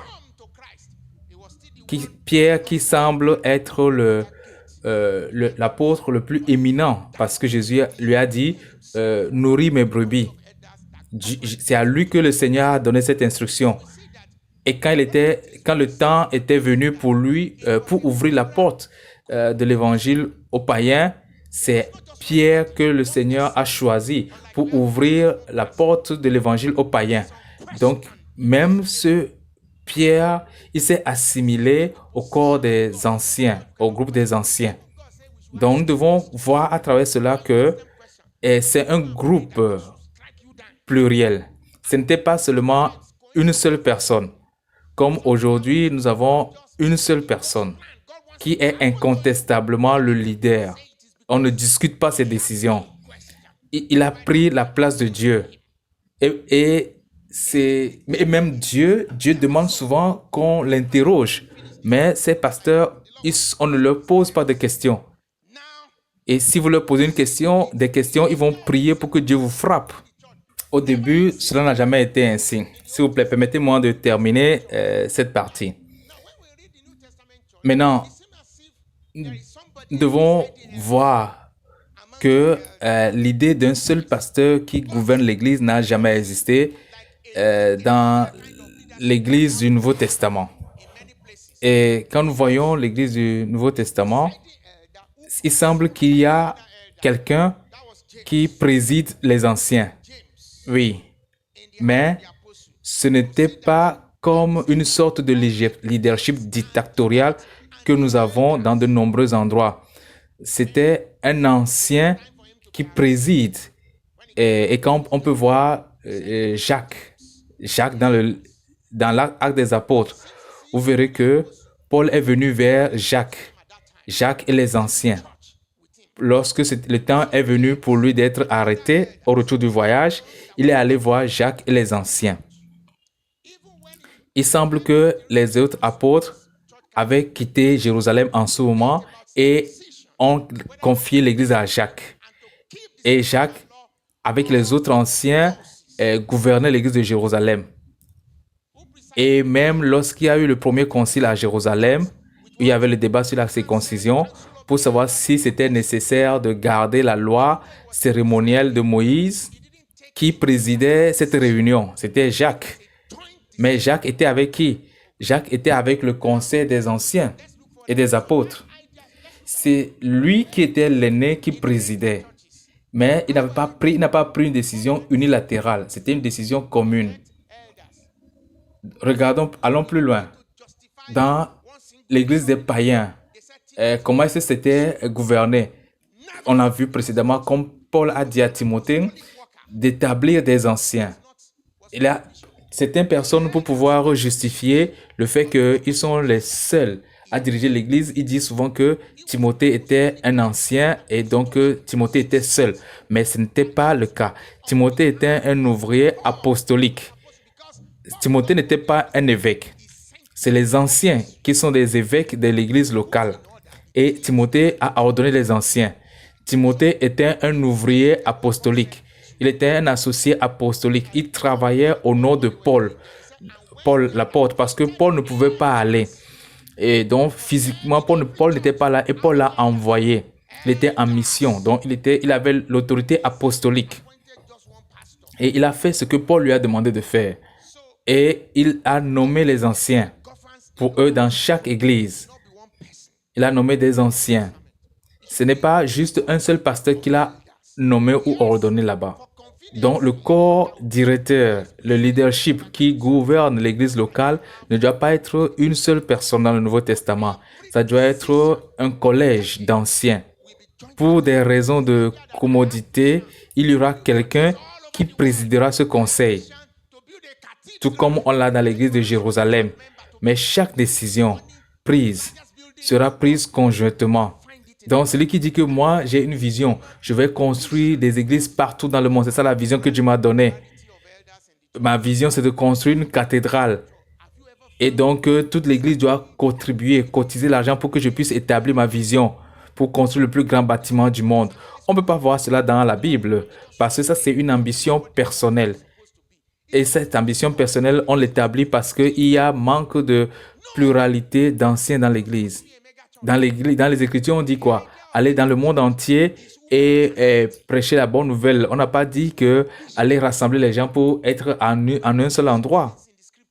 L'église locale est censée être le lieu où le Seigneur réside et nous parle. On trouvera un jour pour enseigner sur l'église locale, comment elle est censée être. En réalité, elle est petite, elle n'est pas censée être grande. Elle n'est pas censée être une méga église. L'idée d'une méga église est humaine, est charnelle. C'est l'ambition humaine. Nous ne trouvons pas de telles choses dans les Écritures. Donc, ce que nous trouvons dans les Écritures, c'est une pluralité d'anciens, un corps de leadership directeur, un collège d'anciens où les décisions sont conjointement prises. Les décisions importantes sont prises conjointement. C'est ce que nous voyons dans la Bible. Gloire à Dieu. Regardons maintenant une autre écriture, un autre passage. Donc, Paul dit à Tite, je t'ai laissé à Crète pour que tu puisses mettre en ordre ce qui reste à régler et que selon mes instructions, tu établisses des anciens dans chaque ville. Les anciens, c'est au pluriel. Et c'est ce que le Nouveau Testament dit. Donc, Tite n'était pas évêque à Crète. Tite était en mission apostolique. C'était un ouvrier apostolique envoyé par Paul pour ordonner, pour établir les anciens. Et toute église qui n'a pas ce collège d'anciens n'est pas complète. C'est ce que Paul était en train de dire. Il dit quoi? De mettre de l'ordre à ce qui reste. Ça veut dire que si une église locale n'a pas une pluralité d'anciens, cette église n'est pas encore complète. C'est ce qu'il dit. Donc nous voyons que le premier niveau de leadership dans l'église du Nouveau Testament, c'est les anciens qui forment un groupe. Puis le deuxième niveau, qui est le dernier niveau, non, désolé, ce n'est pas le dernier niveau nécessairement. C'est le deuxième niveau, c'est les diacres. Et comment c'est venu? On voit dans Actes des Apôtres les hellénistes, c'est-à-dire d'autres juifs qui parlent d'autres langues, qui se sont ajoutés à l'église. Et quand les gens apportaient les contributions au pied des apôtres, on partageait. Ceux qui partageaient n'étaient pas dans l'impartialité et on négligeait certaines veuves. Et vous voyez, donc l'homme a toujours été, la partialité a été toujours partout. Donc les veuves, peut-être que les frères qui partageaient se sont dit, bon, vous êtes des veuves, juifs venant des hellénistes, venant de la Grèce, qui vous a demandé même de voyager, c'est votre problème. Et vous venez de loin comme ça là, et vous vous demandez qu'on vous donne quelque chose. Donc le partage n'était pas bien fait et ces veuves ont commencé par se plaindre. Alors les apôtres ont dit, ok, cette plainte est vraie, est authentique, mais nous ne pouvons pas le faire par nous-mêmes. Nous, on doit s'occuper de la prière et le ministère de la parole. Si vous êtes ministre de la parole, ne vous encombrez pas des activités. Trouvez du temps pour prier. Saturez votre esprit de la parole de Dieu pour que vous n'allez pas faire des discours de motivation au lieu de prêcher la parole. Vous n'avez pas besoin d'être né de nouveau pour donner les discours de motivation. Même les athées savent bien faire cela. Vous êtes appelés à donner les oracles de Dieu. Donc les apôtres ont dit, on ne peut pas faire ce travail, donc il faut des diacres. Et des diacres, ils ont choisi 7 diacres pour faire ce travail. Et donc ce deuxième niveau de leadership, les diacres sont aussi importants dans l'église locale. Qu'est-ce que Paul a dit? Dans 1 Timothée 3, verset 8, Paul dit que les diacres aussi doivent être honnêtes, éloignés de la duplicité, des essais de vin, d'un grain sordide. Donc, il ne doit pas être des gens qui ont un double langage. Ils ne doivent pas être dans l'excès du vin. Ils ne doivent pas être avides de gain. Ils doivent conserver le mystère de la foi dans une conscience pure, qu'on les éprouve d'abord et qu'ils exercent ensuite leur ministère s'ils sont sans reproche. S'ils font bien, ok, vous les ordonnez. S'ils ne font pas bien, vous leur retirez cette tâche. C'est ce que Paul dit. Les femmes, de même, doivent être honnêtes. Donc, on ne doit pas avoir des femmes qui, avec leur bouche, dispersent l'Église. Non médisantes, sobres, fidèles en toutes choses. Les diacres doivent être maris d'une seule femme et bien diriger leurs enfants et leur propre maison. Car ceux qui remplissent convenablement leur ministère s'acquièrent un rang honorable et une grande assurance dans la foi en Jésus-Christ. Dans Philippiens chapitre 1, Paul et Timothée, serviteurs de Christ aux saints qui sont à Philippe. À qui? Aux anciens et aux diacres. Donc, ça nous montre la structure de l'Église. Il y a les saints, il y a les surveillants et les diacres. Donc, dans le leadership, on a les anciens et les diacres. Ce sont les anciens qui administrent l'Église et les diacres. Tout ce que, en dehors de ça, tout ce que vous voyez aujourd'hui, c'est une invention humaine. Ce n'est pas divinement inspiré. Ce que nous lisons est divinement inspiré. Tout ce qui est hors de là, cela n'a jamais été inspiré par Dieu. C'est la chair. C'est la chair qui l'a inspiré. Nous avons aussi des hommes qui ont des dons. Et ce n'est pas... Et donc, il y a ceux qui ont reçu des dons et qui sont aussi considérés. Les enseignants, ceux qui ont reçu le don d'enseigner, ne font pas partie du corps directeur. Les évangélistes ne font pas partie du corps directeur. Nous n'avons jamais lu quelque part que Apollos faisait partie des anciens de l'église locale. Mais l'église l'a reconnu parce que à cause du don authentique qu'il possède. Mais il n'était pas dirigeant de l'église du Nouveau Testament. On doit comprendre aussi que ces dirigeants étaient mutuellement soumis à eux-mêmes, les uns aux autres et aux frères. Et il y a plusieurs exemples dans les Écritures aujourd'hui. Il y a plusieurs exemples dans les Écritures qui l'attestent. Aujourd'hui, quelqu'un dira que « Est-ce que tu étais là quand Dieu m'a appelé ?» Mais on ne peut pas voir ça dans la Bible. Même quand Paul a été accusé à tort par les Corinthiens, qu'est-ce qu'il a dit? Il a pris sa plume et a expliqué. Il s'est expliqué. Il ne les a pas maudits. Et quand vous voyez 1 Corinthiens, 2 Corinthiens, vous allez voir que la majeure partie, Paul a pris son temps pour expliquer que je suis un vrai apôtre. Est-ce que vous ne voyez pas? Est-ce qu'il n'a pas dit que c'est vous qui m'avez appelé? Est-ce que vous me connaissez? Et quand Jésus m'est apparu, est-ce que vous étiez là? Quand il a versé l'huile sur ma tête, est-ce que vous étiez là? Je vais vous maudire. Paul n'a pas réagi comme ça. Vous n'allez pas trouver ça dans le Nouveau Testament. Ils étaient soumis à eux-mêmes, aux anciens et aux frères. Parfois, certains frères les accusaient à tort. Regardons quelques exemples. Et je vais m'arrêter là pour cette session. Déjà dans Actes, on a vu comment les hellénistes se sont plaints et les apôtres n'ont pas répondu en disant que hey, c'est à nous que vous parlez comme ça. Nous, on a vu Jésus-Christ, on a marché avec Jésus-Christ face à face, on a mangé avec lui. Nous sommes les témoins de sa résurrection.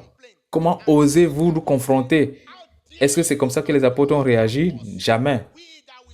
Ils ont dit oui, vos plaintes sont justes. Et ils se sont assis pour apporter une solution. C'est de cette façon que les dirigeants de l'Église sont censés être. Un autre exemple. Dans Acte 11, verset 2 à 8, on a un autre exemple lorsque Pierre est parti dans la maison de Corneille. À cette époque, les frères de l'Église étaient majoritairement des Juifs. Et ils n'étaient pas encore sortis prêcher aux non-juifs. Et le seul nom israélite les seuls non-juifs qui faisaient partie déjà de l'Église en ce moment, c'était les païens qui étaient circoncis. On les appelle les prosélytes. Donc, ce sont des gens qui se sont fait circoncis pour devenir juifs. Et l'un d'eux était diacre, je crois, on l'appelle Nicolas, le prosélyte d'Antioche. Ça veut dire que c'est un païen qui a été converti au judaïsme. Maintenant, un autre exemple, c'est l'eunuque éthiopien, un païen qui a été converti au judaïsme. C'est pour cela qu'il lisait les écritures d'Ésaïe. D'accord? C'était les seuls dans l'église à cette époque. Donc, il ne prêchait pas à ceux qui n'étaient pas convertis au judaïsme. Et il trouvait que les incirconcis étaient impurs. Donc, ils avaient encore les résidus de l'Ancien Testament.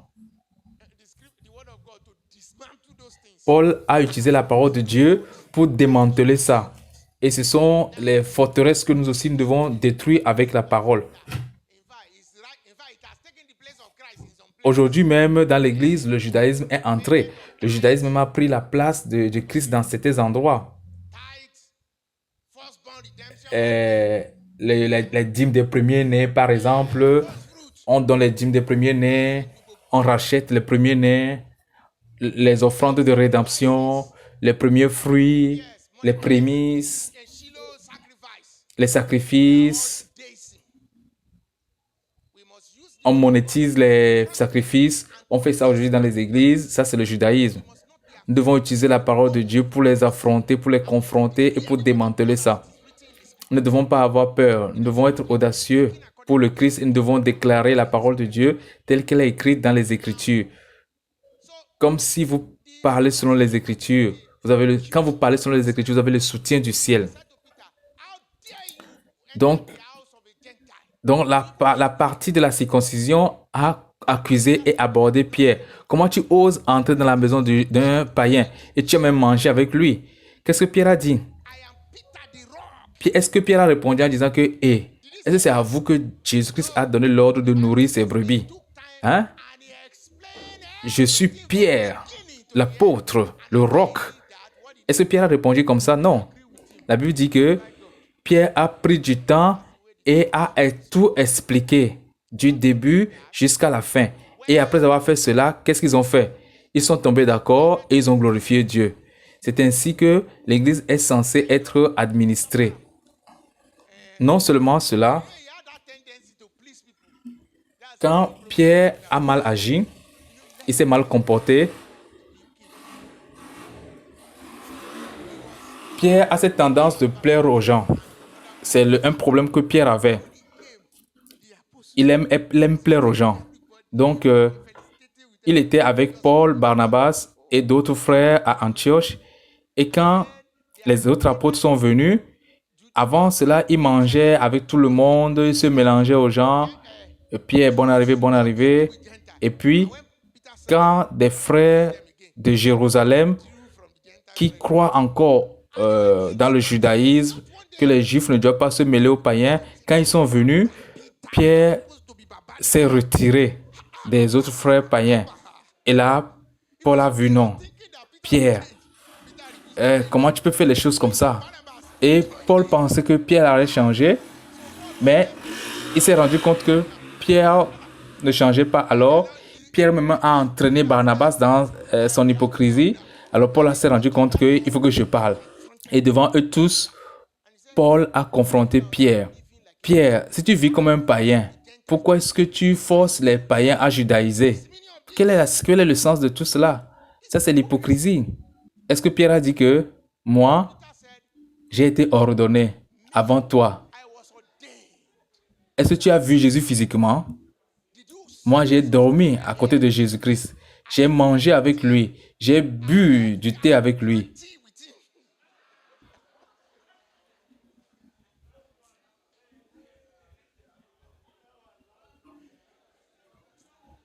Est-ce que Pierre a dit cela? Pierre n'a pas dit cela. Pierre s'est adouci et s'est repenti. C'est ça la soumission les uns aux autres. Il y a là cette soumission mutuelle. Et enfin, parlons de Paul. Paul a une grande révélation. On va penser qu'à cause de cette abondance de révélation, il doit être orgueilleux, fier et ne pas avoir peur parce que Jésus lui a apparu, il a amené au troisième ciel et lui a montré des choses qu'il n'est pas peut-être censé montrer à tout le monde. Donc on va dire que hey, celui-ci là, il a reçu une très grande révélation, on ne doit pas lui parler n'importe comment, hein. Et vous vous attendrez à ce qu'il soit orgueilleux. Mais regardez ce qu'il dit. Puis après 14 ans, je suis retourné à Jérusalem avec Barnabas et je suis monté à cause de la révélation. 14 ans après, je montais de nouveau à Jérusalem avec Barnabas, ayant aussi pris Tite avec moi. Et ce fut après une révélation que j'y montais, je leur exposais. Je leur exposais l'évangile que je prêche parmi les païens. Je l'exposais en particulier à ceux qui sont les plus considérés afin de ne pas courir ou avoir couru en vain. Paul s'est soumis aux apôtres, à toute la révélation qu'il a reçue. Il a dit, OK, voici ce que j'ai reçu. Imaginez, Dieu l'a mené au ciel pour lui montrer des choses, jusqu'au troisième ciel pour lui montrer des choses. Alors qu'aujourd'hui, on voit des gens qui disent que ils ont eu des révélations, Dieu les a amenés au ciel et ils nous racontent des choses qui ne sont même pas bibliques, qui ne sont pas scripturaires. Lui, Dieu l'a amené. Mais pour son ministère, il est d'abord allé voir les apôtres pour leur exposer ce qu'il a reçu. Frère, voici ce que je prêche. Sommes-nous sûrs que c'est correct? Et après, lorsque les anciens ont examiné, ils ont dit, OK, on te tend la main droite de l'association. Ils ont dit, s'il te plaît, mais souviens-toi des pauvres. C'est comme ça que c'est censé être fait. Paul ne s'est pas dit que c'est à moi que le Seigneur a révélé cela. Et donc, je m'en fous de vous. Ça, c'est le mensonge. Aujourd'hui, les gens disent, ah, le Seigneur m'a révélé ceci, m'a révélé cela pour rendre les gens riches, pour rendre les gens millionnaires. Ça, c'est quel genre de commission? Ça, c'est quel genre de commission, ça? Ça, c'est une commission satanique. Où se trouve cette commission dans la Bible? La commission de la Bible, c'est prêcher l'évangile à toutes les créations et faire des disciples dans toutes les nations, afin que nous puissions devenir comme Christ. Pas pour que nous devenions des millionnaires. Oui, certains parmi nous deviendront des millionnaires, c'est bien. Mais ce n'est pas ça le but de l'évangile. Le but de l'évangile, c'est de nous faire devenir comme Jésus. Tout ce qui est hors de là, c'est secondaire. Maintenant, quelqu'un, il vient avec son ambition personnelle et il dit que c'est Jésus qui le lui a dit. Et ils n'ont même pas peur. Alors que toute révélation doit être soumise aux Écritures. Donc, dans cette session, la place du Saint-Esprit, il me semble que dans l'Église primitive, si le Saint-Esprit ne bougeait pas, les frères ne bougeaient pas. Des fois, ils avaient l'air ignorants, ils avaient l'air réticents. Jésus a dit, vous serez mes témoins à Jérusalem, en Judée, en Samarie et jusqu'aux extrémités de la terre. Mais ils ne bougeaient pas sans le Saint-Esprit. En Samarie, le Saint-Esprit s'est déplacé, le Saint-Esprit a déplacé Philippe. Même les apôtres n'étaient pas allés à Samarie. C'est Philippe qui est allé à Samarie, poussé par le Saint-Esprit. Et après, les apôtres l'ont suivi. Quand c'était le temps de prêcher aux païens, le Saint-Esprit a bougé Pierre. Et sans cela, les autres n'ont pas bougé. Le Saint-Esprit a bougé Pierre. Et après cela, il y a eu un mandat clair pour Barnabas et Paul. Ils ont organisé une réunion de prière pour chercher la face de Dieu et voir quelle était la mission de Paul et de Barnabas. Et le Saint-Esprit a dit, mettez-moi à part Paul et Barnabas pour le travail que je leur ai donné, que je leur ai assigné. Ça veut dire qu'avant d'avoir eu cette confirmation, personne ne bougeait. Ils priaient pour connaître le moment. Ils jeûnaient et ils demandaient au Seigneur, qu'est-ce qu'on doit faire? Qu'est-ce qu'on doit faire? Aujourd'hui, on se lève, on dit, on veut construire des écoles partout dans le pays. On veut construire des auditoriums gigantesques de 500 000 per place pour la communion. Mais est-ce que le Saint-Esprit leur a dit ça? Le Saint-Esprit est là. Même Paul, dans son zèle, qui évangélisait, prêchait, implantait les églises, à un certain moment, l'Esprit du Christ l'a empêché de prêcher dans certains endroits. Ils sont allés à Éphèse. Le Saint-Esprit a dit, vous ne prêcherez pas ici. Alors il a abandonné jusqu'à ce qu'une nuit, il a rêvé et quelqu'un a dit, venez nous aider en Macédoine. Et puis, le Saint-Esprit a dit, d'accord. Et il devrait voyager en bateau à une distance éloignée pour aller prêcher là-bas. Et ils ont traversé des endroits où le Saint-Esprit ne leur avait pas permis de prêcher avant. Et maintenant, le Saint-Esprit dit, prêchez. Et de retour à Éphèse, il est resté à Éphèse pendant 2 ans. Et toute la région a reçu l'évangile. Des milliers de personnes ont reçu la parole. Parce qu'en ce moment, le Saint-Esprit a dit, vas-y, prêche. Il me semble que dans l'église primitive, si le Saint-Esprit ne bouge pas, les frères ne bougeaient pas. Mais qu'est-ce que nous voyons aujourd'hui? Nous voyons aujourd'hui l'ambition humaine. Je veux implanter des églises tous les 5 kilomètres. Gloire à Dieu. Nous allons nous arrêter ici. Nous avons épuisé tout notre temps. Désolé. Maintenant, nous allons passer aux questions. Première question, qui a introduit la structure hiérarchique de l'Église au Nigeria? S'il vous plaît, laissez-moi défier cette question. La prochaine fois, nous passerons maintenant à la perspective historique sur la façon dont la hiérarchie est arrivée dans l'Église en général. Ce sera dans l'après-midi. Donc, une autre question. Est-ce qu'un jeune homme, un jeune chrétien, peut-il avoir le don de leadership et d'administration? Oui, il peut l'avoir, mais il doit mûrir. Maintenant, si ce jeune homme est dans une bonne église, dans une église qui est bien gouvernée, les aînés de cette église reconnaîtront ce don en lui et ils vont le préparer. Ils vont le préparer pour un poste de leadership. Et c'est ce qui doit se faire.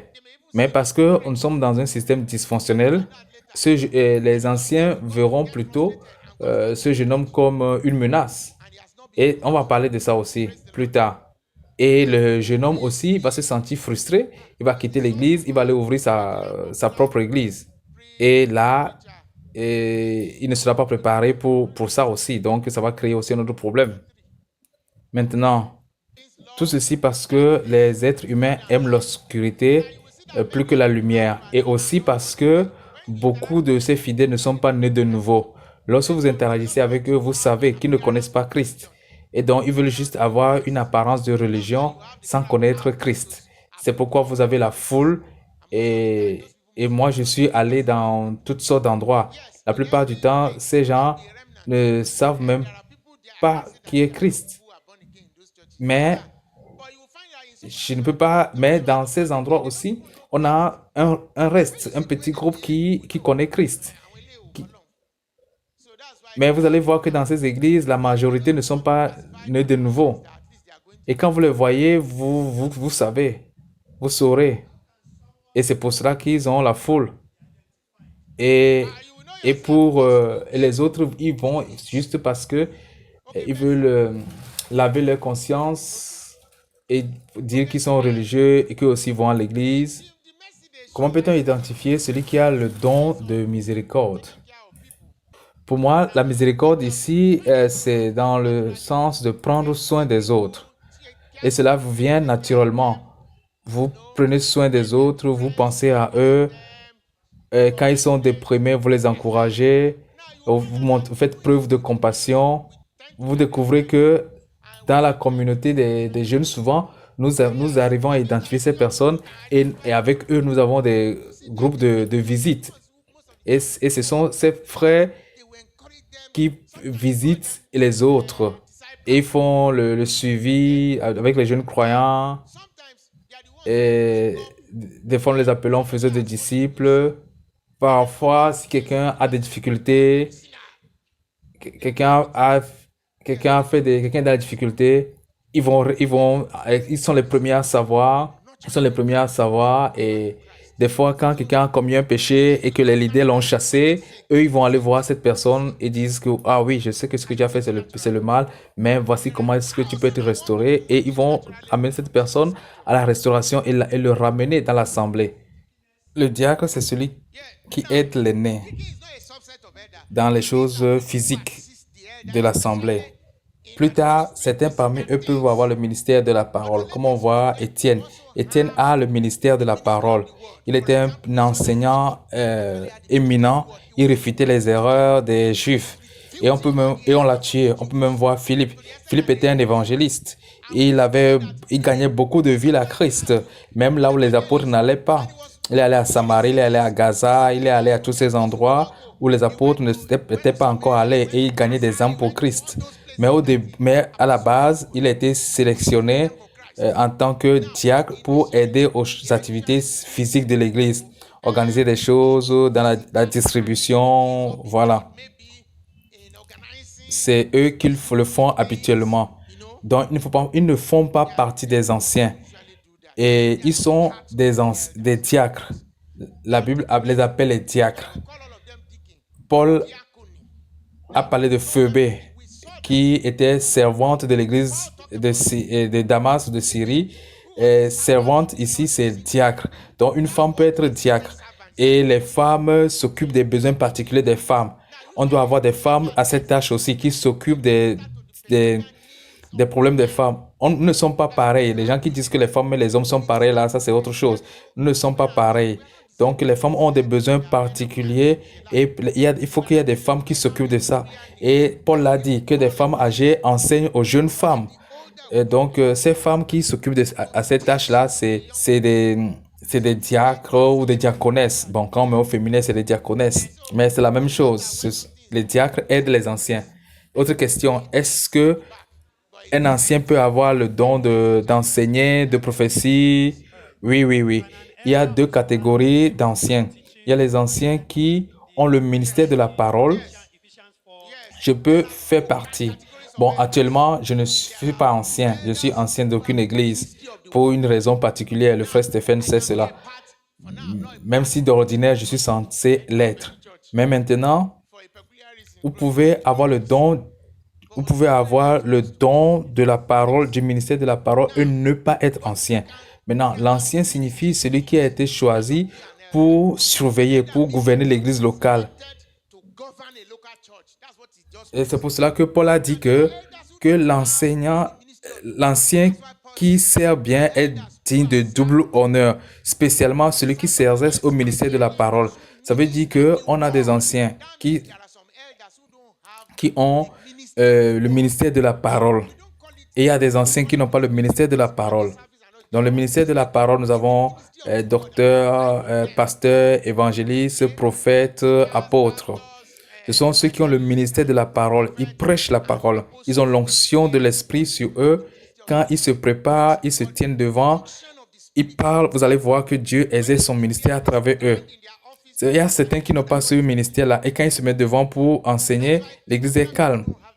D'habitude, à certains endroits, les anciens qui gouvernent l'église, c'est eux qui choisissent ceux qui vont parler, qui vont prêcher. Et des fois, ils choisissent celui qui n'a pas ce don. Et quand cette personne vient devant, vous allez voir l'église est froide, les gens sont sur leur téléphone. C'est parce que la personne qui a été choisie ce jour-là n'a pas le ministère de la parole. Mais il peut être un ancien.